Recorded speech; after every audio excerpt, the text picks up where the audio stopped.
आपण कुठपर्यंत आलो होतो? 3 त्याच्या पुढे घ्यायचं आहे. म्हणजे 34 पर्यंत उभ्या झाल्या. हां, 334.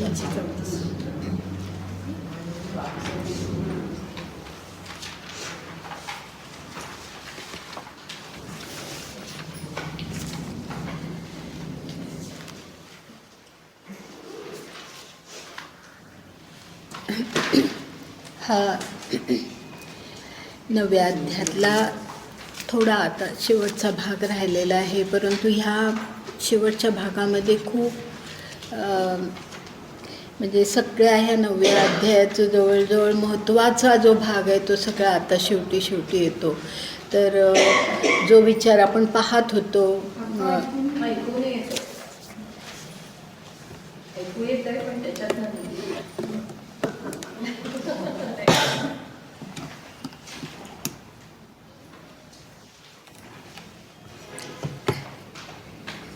आज मी हे लावले, दुसरी एक सेल्स लावले आतमध्ये, पण आता येतंय.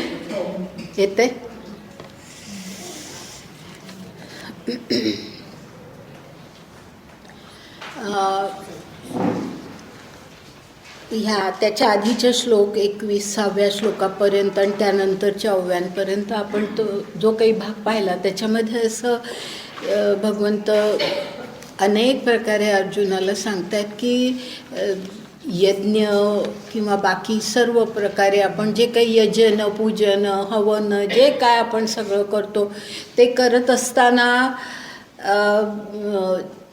किंवा फक्त तेवढंच करायचं आणि आपण फार सगळं कार्य केलं अशा प्रकारची जर मनाची भावना असेल तर ती अत्यंत चुकीची आहे. याचं कारण म्हणजे ते अशा प्रकारचं यजन पूजन करताना मनामध्ये अपेक्षा एवढीच असते की स्वर्गप्राप्ती व्हावी, सगळं काही सुख. कारण अशी कल्पना आहे ना की सगळं इहलोकात सुद्धा नाही ते सगळं सुख तिथे आहे, काय माहिती आहे की नाही. पण अशा प्रकारची कल्पना जी आहे, कल्पना म्हणजे आपल्या ह्या विचारसरणीमध्ये हा भाग आहे, आपल्या तत्त्वज्ञानामध्ये हा भाग आहे. तर तिथे सगळी सुख मिळतील. हे जीवन जे सगळं दुःखाने भरलेलं आहे ते सगळं संपवायचं असेल तर ते स्वर्गप्राप्तीच पाहिजे आणि त्यासाठी हे यजन पूजन हे आवश्यक मानलं गेलं. आणि ते करत असताना वेदांचा आधार की वेदांमध्ये पहिल्या 3ही वेदांमध्ये यज्ञ कसा करायचा, कोणी कसा करायचा इथपर्यंत त्यांनी सांगितलं आहे की राजाने यज्ञ कसा करायचा. राजा जर उच्च वर्णातला असेल तर त्यांनी यज्ञाचे विधी काय करायचे, तो जो कनिष्ठ वर्णातला असेल, कारण त्या काळामध्ये असं होतं. म्हणजे हा भाग मी स्वतः वाचलेला आहे ह्याच्यातला, म्हणून मी सांगते की त्या काळामध्ये असे काही राजे होते की जे अगदी ज्यांना आज आपण ट्रायबल्स म्हणतो, म्हणजे वन्य जातीतले, तर त्यांच्यातही राजे होतेच ना. जसे राक्षसांचे सुद्धा राजे होते तसे या वन्य जातींचे सुद्धा राजे होते. तर त्यांनी यज्ञ केला तर तो त्याच्यातले विधी आणि उच्च वर्णातल्या लोकांच्या यज्ञातले विधी ह्याच्यातही फरक होता. इतकी सगळी माहिती त्या वेदांमध्ये, या 3ही पहिल्या वेदांमध्ये दिलेली आहे. आणि त्यामुळे ज्यांना कोणाला हे स्वर्गप्राप्तीची वगैरे अशा प्रकारच्या आकांक्षा असतील ती माणसं अगदी विधीपूर्वक यज्ञ करत असत. आणि त्याबद्दल आता हे सगळं विवेचन आहे की एवढा सगळं करून अगदी पूर्णतः काहीही चूक न करता अगदी ते विधीपूर्वक सगळं केलं तरीसुद्धा जर माझा विसर पडला, ईश्वराला विसरला आणि फक्त स्वर्गप्राप्तीची अपेक्षा केली तर ते काही योग्य नाही. अशा कारण का की तुम्ही यज्ञ करून पुण्य जे काही मिळवाल त्या पुण्याने तुम्ही स्वर्गप्राप्ती होईल, पण तिथून पुन्हा कधीतरी या पृथ्वीवर यावंच लागतं. पुण्याचा लेश म्हटलं त्यांनी, मागे आपण गेल्या वेळेला पाहिलं, तो पुण्यलेश संपला की पुन्हा तो आत्मा इथे येतोच. तर अशा प्रकारे हे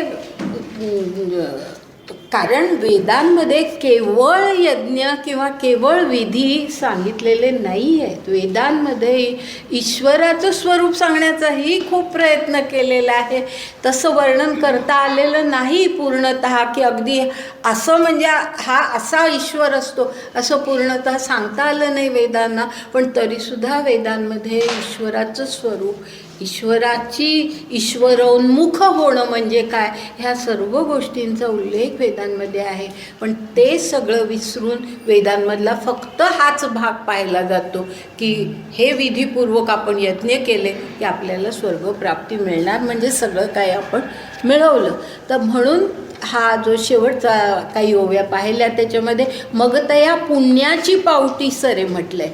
पुण्याची पावटी सरे सवेची इंद्रपणाची उटी उतरे आणि येऊ लागती माघारे मृत्यू लोका. म्हणजे सगळं हे संपतं कधी ना कधीतरी आणि पुन्हा ह्या पृथ्वीवरती यावं लागतं. मृत्यूलोक असं म्हणतात कारण ह्या पृथ्वीवरचं जीवन हे मर्त्य जीवनच आहे, म्हणून त्याला मृत्यूलोक म्हणतात. तर ह्या ठिकाणी यावंच लागतं. तर आणि शेवटच्या ओव्या 33-34 पाहिल्या त्याच्यामध्ये असं म्हटलं आहे, अर्जुना वेदू जरी झाला तरी माते नेणता वाया गेला, कण सांडुनी उपाणीला कोंडा जैसा.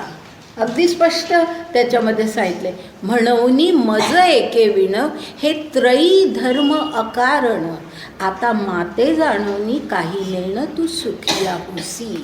त्रयी धर्म याचाही अर्थ मी सांगितलं तर 3 वेदांप्रमाणे सांगितलेली धर्म ह्याचा अर्थ या ठिकाणी कसं वर्तन करायचं आहे, कसे विधी करायचे, कसे यज्ञ करायचे त्याचं वर्णन, त्याला धर्म, यज्ञ धर्म जो काही सांगितला आहे 3 वेदांमध्ये तो अकारण आहे, म्हणजे तो वाया आहे, व्यर्थ आहे. म्हणून त्याला अर्जुनाला शेवटी भगवंत असं म्हणतात, आता माते जाणवनी काही नेणं तू सुखी होसी. म्हणजे मलाच फक्त तू आता जाण अर्जुना, तू हा मात्र बाकी सगळ्या या गोष्टी, धर्म, नीती, ह्या ज्या काही सगळ्या गोष्टी, कारण अर्जुनाच्या मनामध्ये तो विचार आहे ना की ह्या अशा ज्येष्ठ म्हणजे आजोबा आणि अशा सगळ्यांचा मृत्यू ह्या युद्धामध्ये होणार आहे, असं युद्ध करणं हे पाप आहे. हा जो त्याच्या मनातला विचार आहे तर तो पाप आहे. याचा अर्थ तो नीतीला सोडू नये. तर त्याला असं वाटतंच आहे आपण न्याय मागायला आलो आणि आपण अन्याय करतोय, आपण नीतीच्या नेहमी गोष्टी करतो पण आपण अनिती करतोय अशा युद्धामुळे.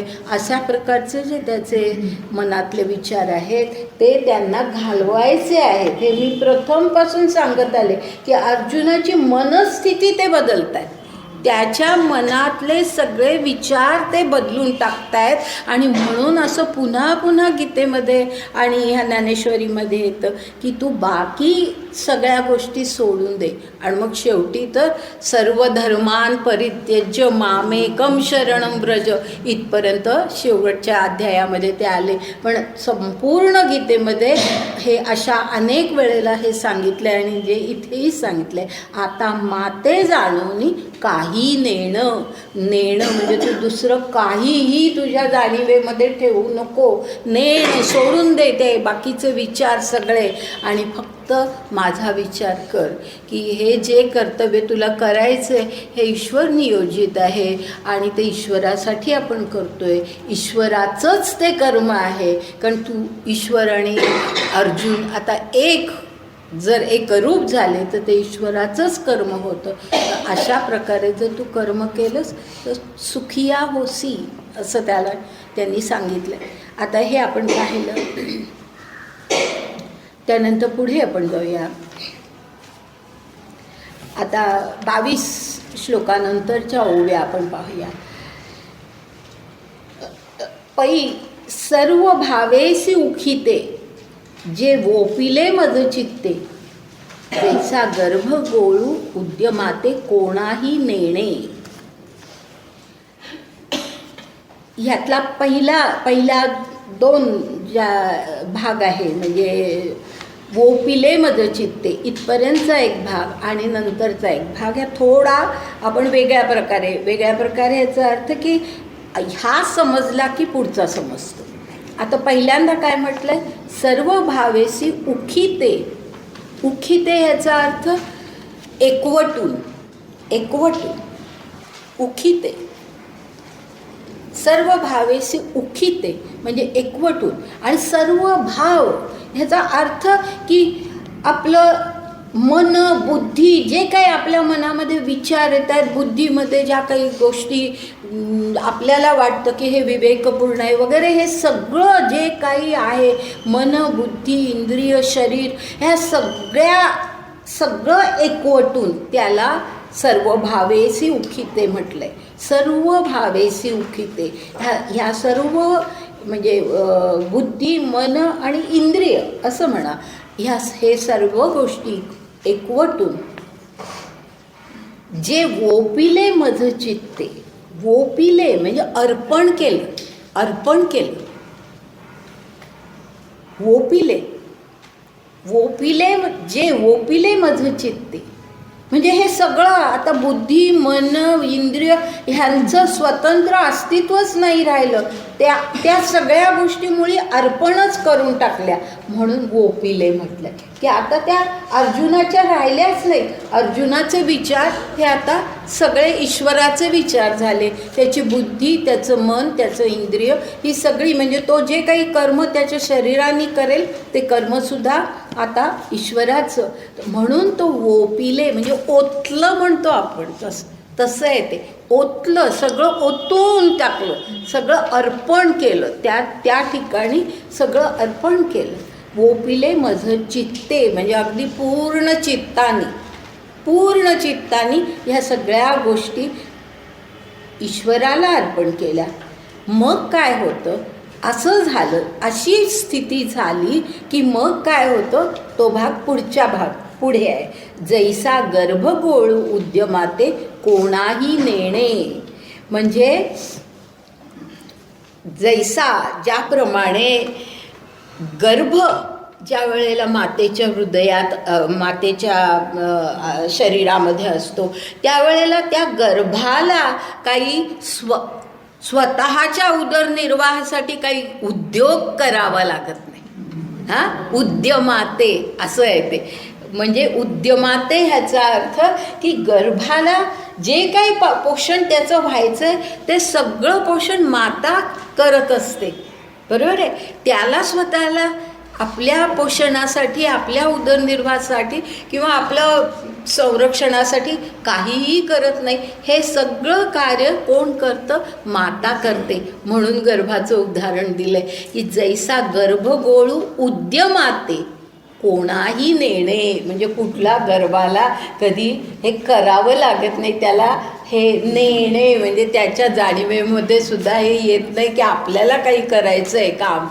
त्याचं सगळं जे काही पालन पोषण संरक्षण आहे ते माता करत असते. आता हे उदाहरण का दिलं आहे तर ते उदाहरण ह्या आधीच्या गोष्टींशी जोडून घ्यायचं आहे की सर्व भावेसी उखिते जे वोपिले मज चित्ते त्यांची परिस्थिती कशी, तर ज्याप्रमाणे गर्भाचं संरक्षण पालन पोषण माता करते तसं त्या माणसाचं अशा माणसांचं पालन पोषण संरक्षण जे काही आहे ते सर्व ह्या जगातलं ईश्वर करतो. म्हणजे असं उदाहरण देऊन फार सुंदर विचाराकडे आणलेलं आहे की नाहीतर कुठलाही जीव एकदा जन्मल्यानंतर काहीतरी हालचाल त्याला करावीच लागते. पक्षाचं लहानसं पिल्लूसुद्धा अगदी लगेच हालायला लागतं, याचं कारण त्याला ती गरज वाटायला लागते. तसं गर्भातल्या किंवा गर्भाला हे काही नाही, त्याचं सगळं जे काही आहे ते ईश्वर करत असतो. आणि हाच विचार आता संपूर्ण या भागामध्ये आहे. आता कसा पहा, तैसा मी वाचूनी काही आणिक गोमटेची नाही, मजची नाम पाही जिणेया ठेविले. म्हणजे ही माणसं अशी असतात की ज्यांचं आधी वर्णन केलं आहे की सर्व भावेसी उखिते असं जे म्हटलेलं आहे, ती माणसं कशी असतात की त्यांना मी वाचूनी काही आणिक गोमटेची नाही. दुसरं काही आयुष्यामध्ये त्यांना चांगलं वाटतच नाही. गोमटे चांगलं त्यांच्या दृष्टीने दुसरं काही नाही ईश्वराशिवाय. मजची नाम पाही जिणे या ठेवले, म्हणजे त्यांनी जीवनाचं नावच मुळी ईश्वर असं ठेवलंय. ईश्वर हेच त्यांच्या जीवनाचं नाव. याचा अर्थ त्यांचं जीवन पूर्णतः ईश्वरमय होऊन गेलेलं आहे. ऐसे पुढे जाऊया. ऐसे अनन्य गतिके चित्ते चिंतित साते माते, जे उपासिती तयाते मीची सेवी. अशी जी माणसं असतात अनन्य गतिके चित्ते, ह्याचा अर्थ दुसरीकडे त्यांचं चित्त कुठे जातच नाही. अनन्य फक्त ईश्वरावर केंद्रित झालेलं असं त्यांचं चित्त आहे. अनन्य गती म्हणजे दुसरी गतीच नाही त्यांना. अनन्य गतिके चित्ते, त्यांच्या चित्तामध्ये दुसरा कुठला विचार, दुसऱ्या कुठल्या कल्पना येतच नाही. तर ऐसे अनन्य गतिके चित्ते चिंतित साते माते, म्हणजे ते माझं चिंतन करतात, माझं ईश्वराचं चिंतन करतात, ईश्वराचं ते चिंतन करतात. जे उपासिती तयाते, अशा प्रकारची जे उपासना करतात, म्हणजे यज्ञ न करो पण ही उपासना खरी आहे. तर जे उपासती तयाते, अशा प्रकारे जे उपासना करतात, मीची सेवी म्हणजे त्यांची सेवा मीच करतो. भगवंत म्हणतोय की अशांची सेवा मीच करतो, की जे अशा अनन्य भक्तीने माझी सेवा करत असतात. त्यांच्या विचारामध्ये दुसरं काही माझ्याशिवाय काही नसतं. अशी जी माणसं असतात त्यांची सेवा मी करतो. म्हणजे ईश्वराची भक्तांनी सेवा करणं हा फार तसा वेगळा प्रकार आहे. आणि म्हणजे भक्तांनी ईश्वराची सेवा करणं आणि ईश्वराने भक्ताची सेवा करणं याच्यामध्ये फार मोठं अंतर आहे. इतक्या उच्च स्थानाला ते पोचलेले असतात. ते एकवटुनी जी एक क्षणी अनुसरले गा माझी वाहणी, तेव्हाची तयांची चिंतवणी मजची पडली. मला वाटतं कळलं असेल सगळ्यांना ना, की त्यांची चिंता ही मलाच आहे, की ते सगळं एकवटून मला अनुसरतात. माझी वाहणी म्हणजे त्यांनी सगळं मलाच व्हायलं आहे, त्यांचं जीवनच मुळी मी आहे. तर अशांची चिंतवणी मजची पडली. मग तीही जे जे करावे ते मजची पडिले आघवे, जैशी अजात पक्षाचेनी जीवे पक्षिणी जिये. हे जे उदाहरण आहे ना ते आधी घेऊया. जैशी अजात पक्षाचेनी जीवे पक्षिणी जिये, ह्याचा अर्थ असा की पक्षाचं पिल्लू जन्मलंय पण अजून स्वतः काही करू शकत नाही, उडू शकत नाही, आपल्यासाठी दाणं पाणी घेऊन आणू शकत नाही. असं इतकं ते जे नुकतं जन्मलेलं त्याला अजात असं म्हटलंय. जन्मलंय नुकतं म्हणजे या जगामध्ये आलंय नुकतं ते. अजात पक्षाचे नि जीवे पक्षिणी जिये, म्हणजे असं जे त्या पक्षिणीचं पिल्लू असतं की जे स्वतः काही करण्याची शक्यता त्याच्यामध्ये नसते, त्याच्यासाठी ती पक्षिणी जिये, म्हणजे ती त्याच्यासाठी जगते. ती पक्षिणी त्याच्यासाठी जगते. तिचं सगळं लक्ष फक्त त्या आपल्या पिल्लावरती असतं, की त्या पिल्लाला जे काही आवश्यक आहे ते पुरवणं हे फक्त तिचं काम असतं. त्यासाठी ती जगते. हे उदाहरण देऊन मग आधीचा भाग बघा. मग तीही जे जे करावे ते मजची पडिले आघवे, म्हणजे त्यांनी जे करायचं ते मलाच केलं पाहिजे, ते मलाच केलं पाहिजे. जसं त्या पक्ष्यांना दाणा पाणी पाहिजे पण ते त्यांच्या आईने आणून दिलं पाहिजे, त्याचप्रमाणे इथे भगवंत म्हणतात की ह्या माणसांना जे काही केलं पाहिजे, त्यांनी जे केलं पाहिजे ते मी त्यांच्यासाठी केलं पाहिजे. त्यांनी नाही करायचं. म्हणजे इतकी लहान जणू काही जन्मलेली पिल्लं आहेत अशी त्यांची अवस्था आहे. कारण त्यांचं जीवनच असं की त्यांना दुसरं काही माहितीच नाही. अशा जीवनात असलेल्या माणसांसाठी मी जगत असतो. त्यांच्यासाठी जशी ती पक्षिणी जगत असते त्याचप्रमाणे मी सुद्धा त्यांच्यासाठी असतो.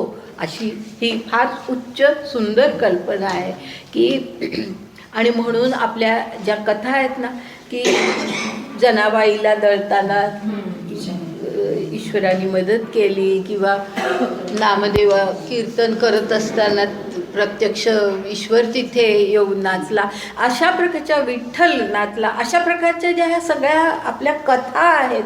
आता प्रत्यक्षात कदाचित तसं घडलं असेल त्यावेळेला माहीत नाही किंवा नामदेवांना तसं ते दिसलं असेल, जनाबाईला काही कोणीतरी, आपल्याला कित्येक वेळेला वाटतं ना अरे हे घडलं कसं, असं वाटतं ना आपल्याला की अरे मी तर काही हे केलं नाही, हे घडलं कसं असं आपल्याला सुद्धा वाटतं.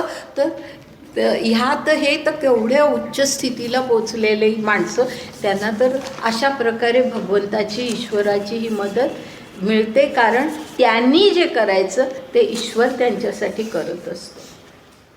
आता मधल्या थोड्याशा ओव्या गाळते कारण तोच विचार आहे. एकदम 43वी ओवी घेते, 343. हा योग क्षेमू आघवा तयांचा मजची पडिला पांडवा, जयाची या सर्व भावा आश्रयोनी. म्हणजे ह्याच्यामध्ये हा जो योगक्षेम हा जो शब्द आहे तो कदाचित आपल्याला माहिती असणार, कारण साधारणपणे इथे असलेल्या बऱ्याच जणींना पूर्वी हा शब्द वापरात होता हे आठवत असेल की पत्रव्यवहारांमध्ये सुद्धा आपली वडील माणसं सगळा योगक्षेम चांगला आहे, योग्य आहे, व्यवस्थित. अच्छा, तर हा शब्द तसा आपल्याला परिचित आहे. पण परिचित असला तरी आपण त्याच्यामध्ये नेहमी पूर्ण त्याच्यात 2 शब्द आहेत आणि त्या 2 शब्दांमध्ये अर्थ आहे, वेगळा अर्थ आहे. तो कसा आहे, तो योग ह्याचा अर्थ की जे आपल्याला हवं आहे ते मिळवायचं. मग काही मग अर्थार्जन असो, दाणापाणी असो, काही घर असो, काय जे आहे योगक्षेम म्हणजे आपण प्रापंचिक दृष्टीने मी बोलते म्हणून ह्या गोष्टींचा उल्लेख करते. योग ह्याचा अर्थ जे आपल्याला जीवनामध्ये आवश्यक आहे जगण्यासाठी ते मिळवणं, आणि क्षेम याचा अर्थ की जे मिळवलेलं आहे ते टिकवणं, ते टिकवणं. असं योगक्षेम ह्याच्यामध्ये या 2 शब्दांमध्ये हे 2 अर्थ असे जास्ती महत्त्वाचे असे 2 अर्थ आहेत. तर आता हा जो योगक्षेम शब्द इथे वापरलेला आहे तो दोन्ही अर्थी आपण घेऊ शकतो. की जसं आधी त्यांनी म्हटलं आहे की त्यांना आवश्यक जे त्यांनी केलं पाहिजे ते मी करतो, असं हे प्रापंचिक जीवनातलं झालं. पण त्याच्याही पलीकडे आणखीही ह्या शब्दातून आपण असा अर्थ घेऊ शकतो की जे ज्ञान आपल्याला नाही ते ज्ञान मिळवणं म्हणजे योग, आणि मग ते ज्ञान टिकवणं म्हणजे क्षेम. ज्ञानाच्या संदर्भामध्ये सुद्धा हा शब्द आपण लक्षात घेतला पाहिजे, केवळ प्रापंचिक नाही. जे ज्ञान आपल्याला नाही ते मिळवण्यासाठी प्रयत्न करणं. आणि असं असतं अगदी उच्च अवस्थेला पोचलेले भक्तसुद्धा पूर्णतः ज्ञानी असतात असं नाही. नामदेवांची परिस्थिती अशी झाली, नामदेवांना कथा येते सगळी, थोडा वेळ जातो पण सुंदर कथा आहे. म्हणजे आपल्या लक्षात घेण्यासारखी की नामदेवांना मुक्ताबाई म्हणाली होती तुझं मडकं कच्चं आहे म्हणून. कारण हे ज्ञानदेव, निवृत्ती, सोपान, मुक्ताबाई, त्यांच्याबरोबर सावतामाळी होते, त्यांच्याबरोबर गोरा कुंभार नाही सावतामाळी होते, हे सगळे असे येत येत येत नामदेव होते त्यांच्याबरोबर, असे ते यात्रेला गेलेले सगळे येत गोरा कुंभाराच्या गावाला गेले की आपण त्यांना भेटूया आणि मग पंढरपुरी जाऊ असं म्हणून ते तिथे गेले. आणि तिथे गेल्यानंतर गोरा कुंभार म्हणजे त्याला ह्यानी कोणी विचारलं की काय करतो तू, तर काय करणार मी, माझी मडकी हे करतोय, भाजतोय हे. तर नामदेव अशा प्रकारे त्याला काही सांगायला गेले की ह्याच्यातून आता बाहेर हो आणि थोडंसं विठ्ठलाचं हे कर म्हणून. तर त्यावेळेला मुक्ताबाईंनी सांगितलं होतं, तुझं मडकं अजून कच्चंच आहे असं स्पष्टपणे नामदेवांना सांगितलं होतं. म्हणजे भक्त केवढी भक्ती, महान भक्ती करणारे, पांडुरंगाचीच भक्ती, फक्त विठ्ठलाचीच भक्ती ते करत होते. आणि तिथे सुद्धा मग त्यांना तो अपमान वाटला नामदेवांना. म्हणजे ती कथा इथेच संपत नाही, थोडी पुढे अशी आहे की नामदेवांना तो खूप अपमान वाटला की आपलं मडकं कच्चं म्हणते, म्हणजे कसं काय.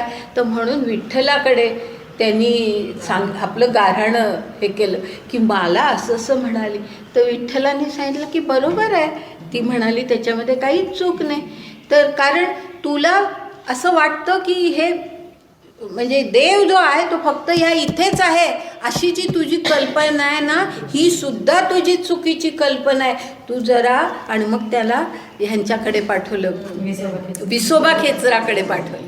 त्या गाव सांगितलं की तिथे ती अशा ठिकाणी तू जा आणि त्या ठिकाणी एक देऊळ आहे, त्या देवळामध्ये तुला पहिला माणूस जो भेटेल तो तुझा गुरु, त्याच्याकडून तू ज्ञान घ्यायचं. आता विठ्ठलाची आज्ञा, त्यामुळे नामदेव गेले तिथे.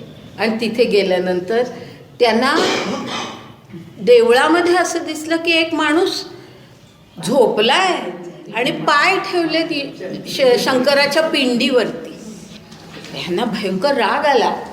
म्हणजे जरी हे विष्णूचे भक्त होते, विठ्ठलाचे भक्त होते, शिवभक्त नव्हते, कारण त्यांच्या डोक्यामध्ये तोपर्यंत तीच कल्पना होती की देव म्हणजे फक्त विठ्ठल, शिवाला देव मानण्याची त्यांची तयारीही नव्हती. तर तरीसुद्धा त्यांना राग आला की अरे शेवटी इथे ती मूर्ती आहे, त्या मूर्तीवरती पाय ठेवून कसा काय हा माणूस झोपलाय. म्हणून त्या म्हणाले, आणि विठ्ठल सांगतो की जो माणूस भेटेल तो तुझा गुरु, हा माझा गुरु की ज्यांनी मूर्तीवरती पाय ठेवलेले. तर मग त्यांनी उठवलं विसोबा खेचरानं आणि त्यांना सांगितलं, काय तुम्ही असं कसं काय झोपलात, हे पाय असे तुम्ही पिंडीवरती ठेवलेत. तर तो विसोबा खेचर म्हणाले, काय करू बाबा, मी खूप थकलेलो आहे, माझ्याने काय पाय उचलवत नाहीत आणि दुसरीकडे ठेवत नाही, तूच माझे पाय उचल आणि कुठे तुला हवं तिथे ठेव. जिथून त्यांनी पाय उचलले दुसरीकडे जमिनीवरती ठेवले, पुन्हा तिथे पिंड आणि त्या पिंडीवरती पुन्हा पाय. अशा प्रकारे तेव्हा लक्षात आलं नामदेवांच्या की म्हणजे ईश्वर, ती पिंड असो, तो शिव असो, तो विष्णू असो, विठ्ठल असो, एक तर सगळं हे एकच देवत्व आहे आणि सगळीकडे आहे, सर्वत्र आहे. मग आता आपण जर म्हणजे त्यांनी विसोबा खेचराने म्हटलंच ना, अरे तू नाही का पाय ठेवलेस पाय जमिनीवरती, तर तसंच मी त्या पिंडीवरती, काय तो दगड आहे, हा दगड आहे. असं म्हणजे शेवटी ज्ञान घ्यायला अशा कुठेतरी जावं लागतं, ही जी कल्पना आहे ती. म्हणून या ठिकाणी मुद्दाम मी आता योगक्षेम सांगताना ही कथा एकदम आठवली म्हणून सांगितली की योग ह्याचा अर्थ नुसतंच प्रापंचिक गोष्टी मिळवणं आणि त्या टिकवणं नाही, तर योग ह्याचा अर्थ ज्ञान, जे असं खरं उच्च ज्ञान आहे ते मिळवणं आणि ते टिकवणं. हे दोन्ही, हा योग क्षेमू आगवा तयाची मजची पडला पांडवा, त्यांचं हे सगळी जबाबदारी माझी आहे अर्जुना, असं लक्षात घे. म्हणूनच विठ्ठलाने नामदेवांना तिथे पाठवलं, कारण ती जबाबदारी विठ्ठलाची होती की त्यांना ज्ञान देणं. तर असं हे योगक्षेम ह्याचं हे हा अर्थ नीट लक्षात घ्यायचा. आता पुढे जाऊया आपण. पुढे 23व्या श्लोकानंतरच्या ओव्या आहेत. हाच विचार वेगवेगळ्या प्रकारे इथे मांडलेला आहे. आता पुढे पहा कसं म्हटलंय. आता आणिकही संप्रदाय परी माते नेणती समवाये, जे अग्नी इंद्र सूर्य सोमाये म्हणून यजिती. आता थोडा ह्या ठिकाणी ही गोष्ट माहिती आपल्याला माहीत असली पाहिजे, विचारामध्ये असली पाहिजे की ज्ञानदेवांचा जो काळ आहे त्या काळामध्ये अग्नी इंद्र सूर्य सोम म्हणजे चंद्र ह्यांची पूजा होत नव्हती. पूजेचे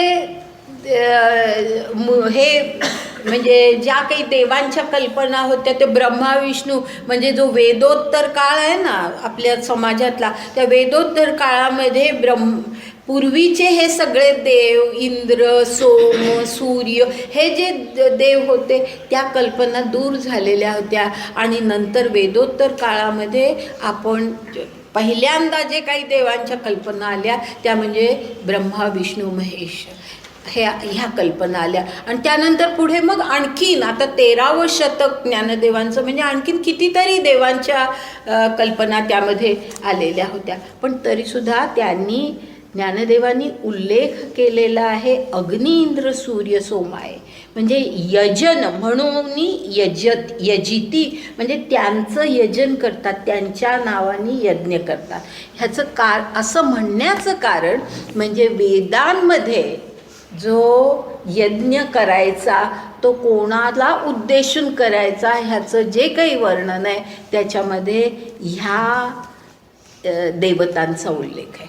लक्षात आलं?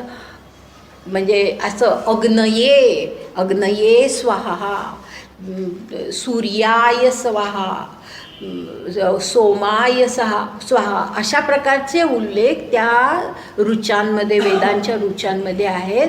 याचं कारण त्या काळातले देवता ह्या होत्या. पण म्हणून ह्या ठिकाणी वेदांच्या विधींप्रमाणे यज्ञ करणाऱ्यांचा उल्लेख ते करतायत म्हणून ह्या देवतांचा उल्लेख करतायत. नाहीतर ह्यांच्या ज्ञानदेवांच्या काळामध्ये त्या देवतांची पूजा होत नसे, जशी पूर्वी व्हायची तशी होत नसे. आता इथे त्यांनी असं म्हटले आणिकही संप्रदाय परिमाते नेणती समवाये जे अग्नी इंद्र सूर्य सोमाये म्हणून यजती. म्हणजे यज्ञ करतात पण तो कोणासाठी किंवा कोणाला उद्देशून असतो तर अग्नीला इंद्राला सूर्याला चंद्राला ह्यांना उद्देशून ह्या यज्ञ केला जातो. नेणती समवाये, समवाये ह्याचा अर्थ असा की मीच सर्वत्र समान आहे. म्हणजे तो इंद्र असतो तो अग्नी असो, खरं दैवत त्याच्या मागचं कोण आहे तर तो जो परमेश्वर तो परमात्मा ती परमशक्ती जी आहे तेच खरं दैवत, ते एकच दैवत. आणि ही फार महत्त्वाची कल्पना लक्षात घ्या. ह्या आपल्या ह्या संस्कृतीमध्ये इतका विचारांचा घोटाळा आहे की काय आपल्याला खरोखरच माहिती नसतं की नक्की काय आहे. म्हणजे आपण अनेक हा देव तो देव असं जे काही पूजतो ह्याचं कारण हे पुढे ह्या सगळ्या अशा प्रकारच्या परंपरा अशा प्रकारच्या प्रथा मग विष्णूचे अवतार म्हणून मग रामाची पूजा व्हायला लागली, कृष्णाची पूजा व्हायला लागली, अशा अनेक देवता देवी अशा सगळ्या पूजेची हे बदलल्या. पूर्वीच्या कल्पना वेगळ्या होत्या, वेदांमधल्या कल्पना वेगळ्या होत्या. आता हा जो बदल झाला त्याला खूप म्हणजे त्याच्यामध्ये हा एक वैचारिक बदल आहे आणि इतकं मी खोलात ह्या ठिकाणी शिरू शकत नाही. जे कोणी त्या ह्याला येणार आहेत ना पांडिचेरीच्या आपल्या नैनितालला त्यांना हा मी आणखी जास्ती ह्या गोष्टी नीट समजतील. पण आता फक्त एवढंच सांगते की ह्या सर्व देवता म्हणजे माझीच रूपं आहेत असं त्यांना म्हणायचं आहे. की त्यांनी समवाये असा जो शब्द वापरला आहे त्याचा अर्थ मी सर्वत्र आहे, मी सर्वत्र समान आहे असा त्याचा अर्थ होतो. पण सर्वत्र समान आहे याचा अर्थ असा की ह्या सर्व देवतांच म्हणजे माझ्या शक्ती आहे, माझीच रूपं आहे हां, असा खरा त्याचा अर्थ आहे. माझ्या शक्ती आहेत ती माझी रूप आहेत. म्हणजे आपल्याकडे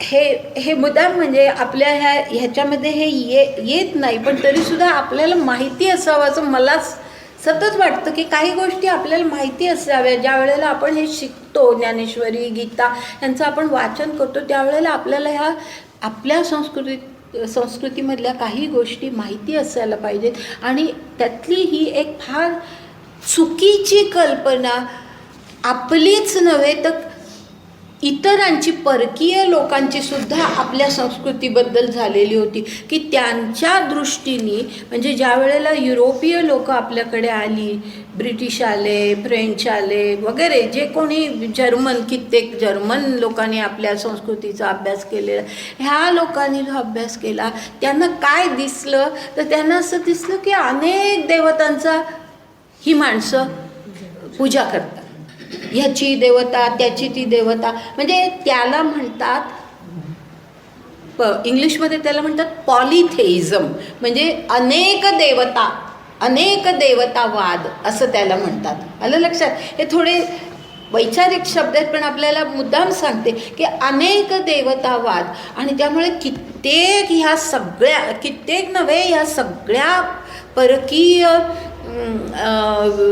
अभ्यासकांनी अशा प्रकारची आपल्या संस्कृतीची, आपल्या धर्माची अशी कल्पना करून दिली की आपल्या संस्कृतीमध्ये, आपल्या धर्मामध्ये अनेक देवतावाद आहे.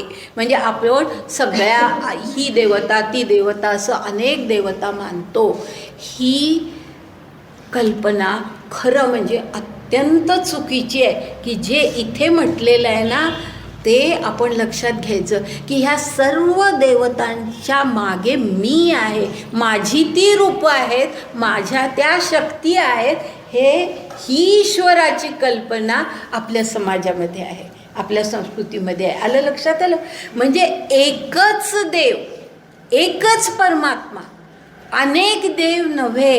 हां, ही फार, आणि हे मी मुद्दाम तुम्हाला सांगते, हे कदाचित तुम्ही कुठे ऐकणार नाही. हा माझा ह्याचा म्हणजे सोशॉलॉजीचं वाचन करत असताना झालेलाही अभ्यास, आणि आत्ताही जे काही मी वाचते त्यावरूनही मी हे सांगते की ही फार चुकीची कल्पना आहे. आणि इतकी चुकीची आहे की मला स्वतःला माहिती आहे की मी MA सुद्धा ह्या चुकीच्या गोष्टी शिकवलेल्या आहेत. खरोखर सांगते, ह्या चुकीच्या गोष्टी शिकवल्यात. कारण आम्ही शिकवत असताना आणि शिकत असताना जी पुस्तकं आम्ही वापरली ती सगळी इंग्लिशमधली, म्हणजे ह्या पाश्चात्यांनी लिहिलेली किंवा आपल्या लेखकांनी लिहिली असली इंग्लिशमधली पुस्तकं, तरी त्यावर आधारित त्यांनी जे काही अभ्यासातून जे निष्कर्ष मांडले तेच आपल्या अभ्यासकांनी, आपल्या लेखकांनी तेच गृहीत धरले आणि तेच पुढे मांडले.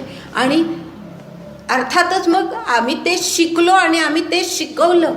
पण त्यानंतर जे काही मी वाचलं या सगळ्या धर्माच्याबद्दल वगैरे, आणि आतासुद्धा माझं जे काही वाचलं त्यावरून मी सांगते की हे फार चुकीची कल्पना आहे आपल्या संस्कृतीबद्दलची, आपल्या धर्माबद्दल की ते असं म्हणतात, किंवा इंग्लिशमध्ये कुठेही हे वाचन आपण केलं तर असं आपल्याला दिसतं की देर इज पॉलिथेइझम इन इंडिया असं म्हटलं जातं, म्हणजे अनेक देवतावाद असं म्हटलं जातं.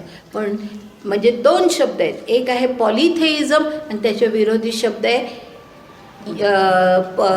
हे काय मोनोथेइझम. म्हणजे एकच देवता. हां, लक्षात आलं? मोनोथेइझम आणि पॉलिथेइझम हे फार विरोधी गोष्टी आहेत. जी माणसं अनेक देवतांची पूजा करतात ते कधीच एक ईश्वर मानत नाही, आणि जे एकच ईश्वर मानतात ते अनेक देवतांना पूजत नाहीत. अशी ह्या पूर्वीच्या युरोपीय अभ्यासकांची आपल्या धर्माबद्दलची चुकीची कल्पना त्यांनी करून घेतली. तीच त्यांनी पुढे प्रसारित केली.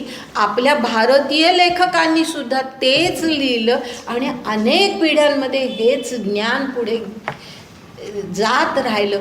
पण आता ह्याही ठिकाणी पहा की ह्या ठिकाणी अगदी स्पष्ट म्हटलेलं आहे की हे जे संप्रदाय आहेत की जे कोणाग्नी इंद्र सूर्य त्यांना उद्देशून यज्ञ करा असं सांगणारे असे जे संप्रदाय म्हणा किंवा असे जी विचारसरणी आहेत त्या सगळ्या चुकीच्या आहेत. त्यांना कारण ही सगळी या ज्या सगळ्या देवता ज्यांच्या नावानी ज्यांच्या उद्देशाने यज्ञ पूजा केली जाते ती सगळी त्या एका परमात्म्याची रूप आहे. आलं लक्षात? म्हणजे मी सांगितलेली कल्पना पटली ना की आपल्या समाजामध्ये अनेक देवतावाद नाही. आपला समाज आपला धर्म हा एक देवतावादी आहे. हां, अगदी फार महत्त्वाची कल्पना आहे ही. आणि ही म्हणजे मला सांगते माझं माझा एक अनुभव सांगते की माझा अमेरिकेमध्ये असलेला एक जावई जो आहे तो ग्रीक आहे. आणि हे ग्रीक लोक जरा म्हणजे ते वाचन वगैरे असे करणारे खूप असतात. त्याचं स्वतःचं खूप वाचन आहे. त्याच्या वडिलांचं काकाचं वगैरे खूप खूप गोष्टी त्यांनी वाचलेल्या आहेत. आणि मग ते माझ्याशी असा त्यांनी एकदा वाद घातला होता. Who is Vishnu then? Who is Shiva? How do you say that there is only one God? How there are different names? हे अशा आपल्या संस्कृतीबद्दलच्या चुकीच्या कल्पना सर्वत्र पसरलेल्या आहेत. तर निदान आपल्याला तरी हे माहिती असलं पाहिजे आता की आपल्या धर्मामध्ये अनेक देवतावाद नाही. आपल्या धर्मामध्ये एक देवतावादच आहे, मोनोथेइझम आहे. आणि एकाच देवाची एकाच त्या शक्तीची ही अनेक रूपं त्या एकाच शक्तीच्या या पोटशक्ती असं म्हणून हे निरनिराळ्या देवांच्या कल्पना आहेत. हे आपण समजून घेतलं नाही. आकाशात पतितं सर्व देव आहे ना. मग शिकवलेलं आहे खरं म्हणजे आहे. लहानपणी पहिल्याच श्लोकात शिकवलेलं. पण काय आहे माहितीये का काय आहे माहितीये का लक्षात येत नाही? ह्याचं कारण म्हणजे नुसतं पाठांतर, अर्थच सांगितलं नाही. आपल्याकडची ही फार नंतर पुढे चुकीची पद्धत झाली की नुसतं पाठांतर करायचं. पाठांतर कधी केलं जात होतं? ज्या वेळेला लेखन अस्तित्वात नव्हतं त्यावेळेला पाठांतर ही आपली परंपरा होती. गुरुनी शिष्याला सांगायचं, शिष्यानी ते पाठ करायचं. आता ज्या वेळेला लेखन अस्तित्वात आहे, आपण वाचू शकतो, आपल्याला या सगळ्या गोष्टी समजू शकतात, त्यावेळेला ही म्हणजे शाळेपासूनची ही जबाबदारी आहे की शिक्षकांनाच माहिती नाही ना. शिक्षकांनाच माहिती नाही.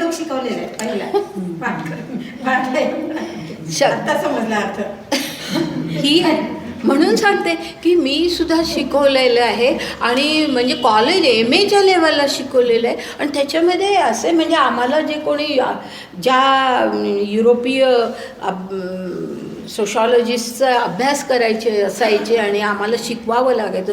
त्याच्यामध्ये एक मॅक्स वेबर नावाचं जर्मन खूप मोठा पंडित ह्या सर्व विषयातला, त्यांनी इंडियाचं रिलिजन कसं आहे ह्याचं जे काही वर्णन केलं आहे ते पूर्णपणे ते पॉलिथेइझमचं वर्णन आहे. पण आपल्या कुठल्या थिंकर्सची किंवा फिलॉसॉफरची पुस्तकं नव्हती अभ्यासक्रमाला, कारण आपल्याकडे नव्हती. हां, पण अरविंद विवेकानंद ह्यांचे शब्द असतं ना तर हा प्रश्नच आला नसता. म्हणजे आपल्याकडे नव्हती एवढंच नाही तर आपल्याकडे ह्या गोष्टींचा उल्लेख सुद्धा शिक्षणामध्ये केला जात नाही. इंग्रज सगळे वगैरे हो सगळं असंच म्हणजे पुस्तकात आता घातलंय त्यांनी की आपल्याकडे असे पंडित होते आणि असे. ह्याचं कारण की सगळी शिक्षण पद्धती मॅकॉलेनी एक्झॅक्टली. तर त्यांनी जी आणि ती अजूनही थोड्या प्रमाणामध्ये आहेच, थोडेसे बदल करतायत परंतु ह्या कल्पना गेलेल्या नाहीत. एक मी हे अशा प्रकारचं वाचन करते म्हणून सांगते. त्या एका ह्याच्यामध्ये एका जे पुस्तक मी वाचलेलं आहे, डेस्टिनी ऑफ इंडियन स्पिरिच्युअलिटी असं जे पुस्तक आहे त्या पुस्तकामध्ये त्या लेखकाने लिहिलेलं आहे की आपल्या समाजामध्ये ह्या खऱ्या कल्पना का प्रसारित होत नाही त्याच्या इतकी सुंदर त्यांनी कारणं हे केली आहेत. आणि त्याच्यामध्ये एक कारण त्यांनी सांगितले की आपल्याला जसं आत्ता तुम्ही सगळे बोललात की हे शिकवलं जात नाही, हे शिकवलं जात नाही. नुसतं हे शिकवायचं असं नाही, आपल्याला आपल्या ह्या पूर्वीच्या जे काही आपल्या खरे अभ्यासक होते ज्यांनी आपल्या संस्कृतीबद्दल आपल्या धर्माबद्दल इतकं चांगल्या प्रकारचं वर्णन केलेलं आहे, त्यांचा तर उल्लेख कुठेच नसतो. आणि त्यांनी म्हटलं आहे, त्या लेखकाने असं म्हटलं आहे की तुम्ही जर्मनीमध्ये जा, जर्मनीमधल्या प्रायमरी स्कूलमधल्या विद्यार्थ्याला सुद्धा गटे कोण हा माहिती असतो. हां, गटे कोण हा त्यांना माहिती असतो. आणि आपल्याला माहिती आहे अरविंदांनी पण म्हटलं आहे आपल्या विद्यार्थ्यांना माहिती आहे की कालिदास कोण, कालिदास कोण, ही पूर्वीची सगळ्या कोण किती आपल्याकडे काही कमी हे झाले. आपल्याला इतिहासात फार तर शिवाजी कळतो, पण आपला सांस्कृतिक इतिहास नाही आहे का, फक्त राजकीय इतिहासच आहे का. पण त्या सांस्कृतिक इतिहासातल्या या महान व्यक्ती आहेत. अरविंदांचं का नाही आपल्याकडे काही, काय कुठेही नाही, का नाही सांगितलं जात, कशी आपली विचारसरणी बदलणार, कसं आपण. अरविंदांनी तर ह्याच्यावर इतका सुंदर सगळे विचार मांडलेले आहेत, खरोखर वाचण्यासारखे, समजावून घेण्यासारखे असे हे सगळे विचार आहे. तर हे आपल्याला तर आता परवाच मला एक कोणतरी भेटलं होतं, तर त्यांनी म्हणजे मी जाते आता पाँडिचेरीला असं कोणतरी म्हटलं, तर कशाला जाते, नाही म्हटलं माझी लेक्चर्स आहे. कशावर लेक्चर्स आहेत, तर मी म्हटलं डू यू नो अरविंद. तर काहीतरी ना त्या बाईनी मला एक दुसरंच एक काहीतरी नाव सांगितलं. नो ही आय नो काहीतरी ते दुसरं नाव घेऊन की मला ते माहिती नाही म्हटलं अरविंद आत्ता जिवंत नाही आहे. अरविंद हे जग सोडून गेल्याला खूप वर्ष झाली. म्हटलं खूप पूर्वीचे विचारवंत आहेत ते.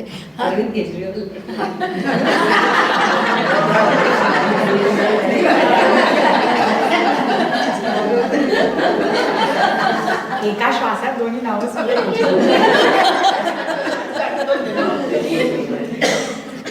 हे असं झालेलं आहे.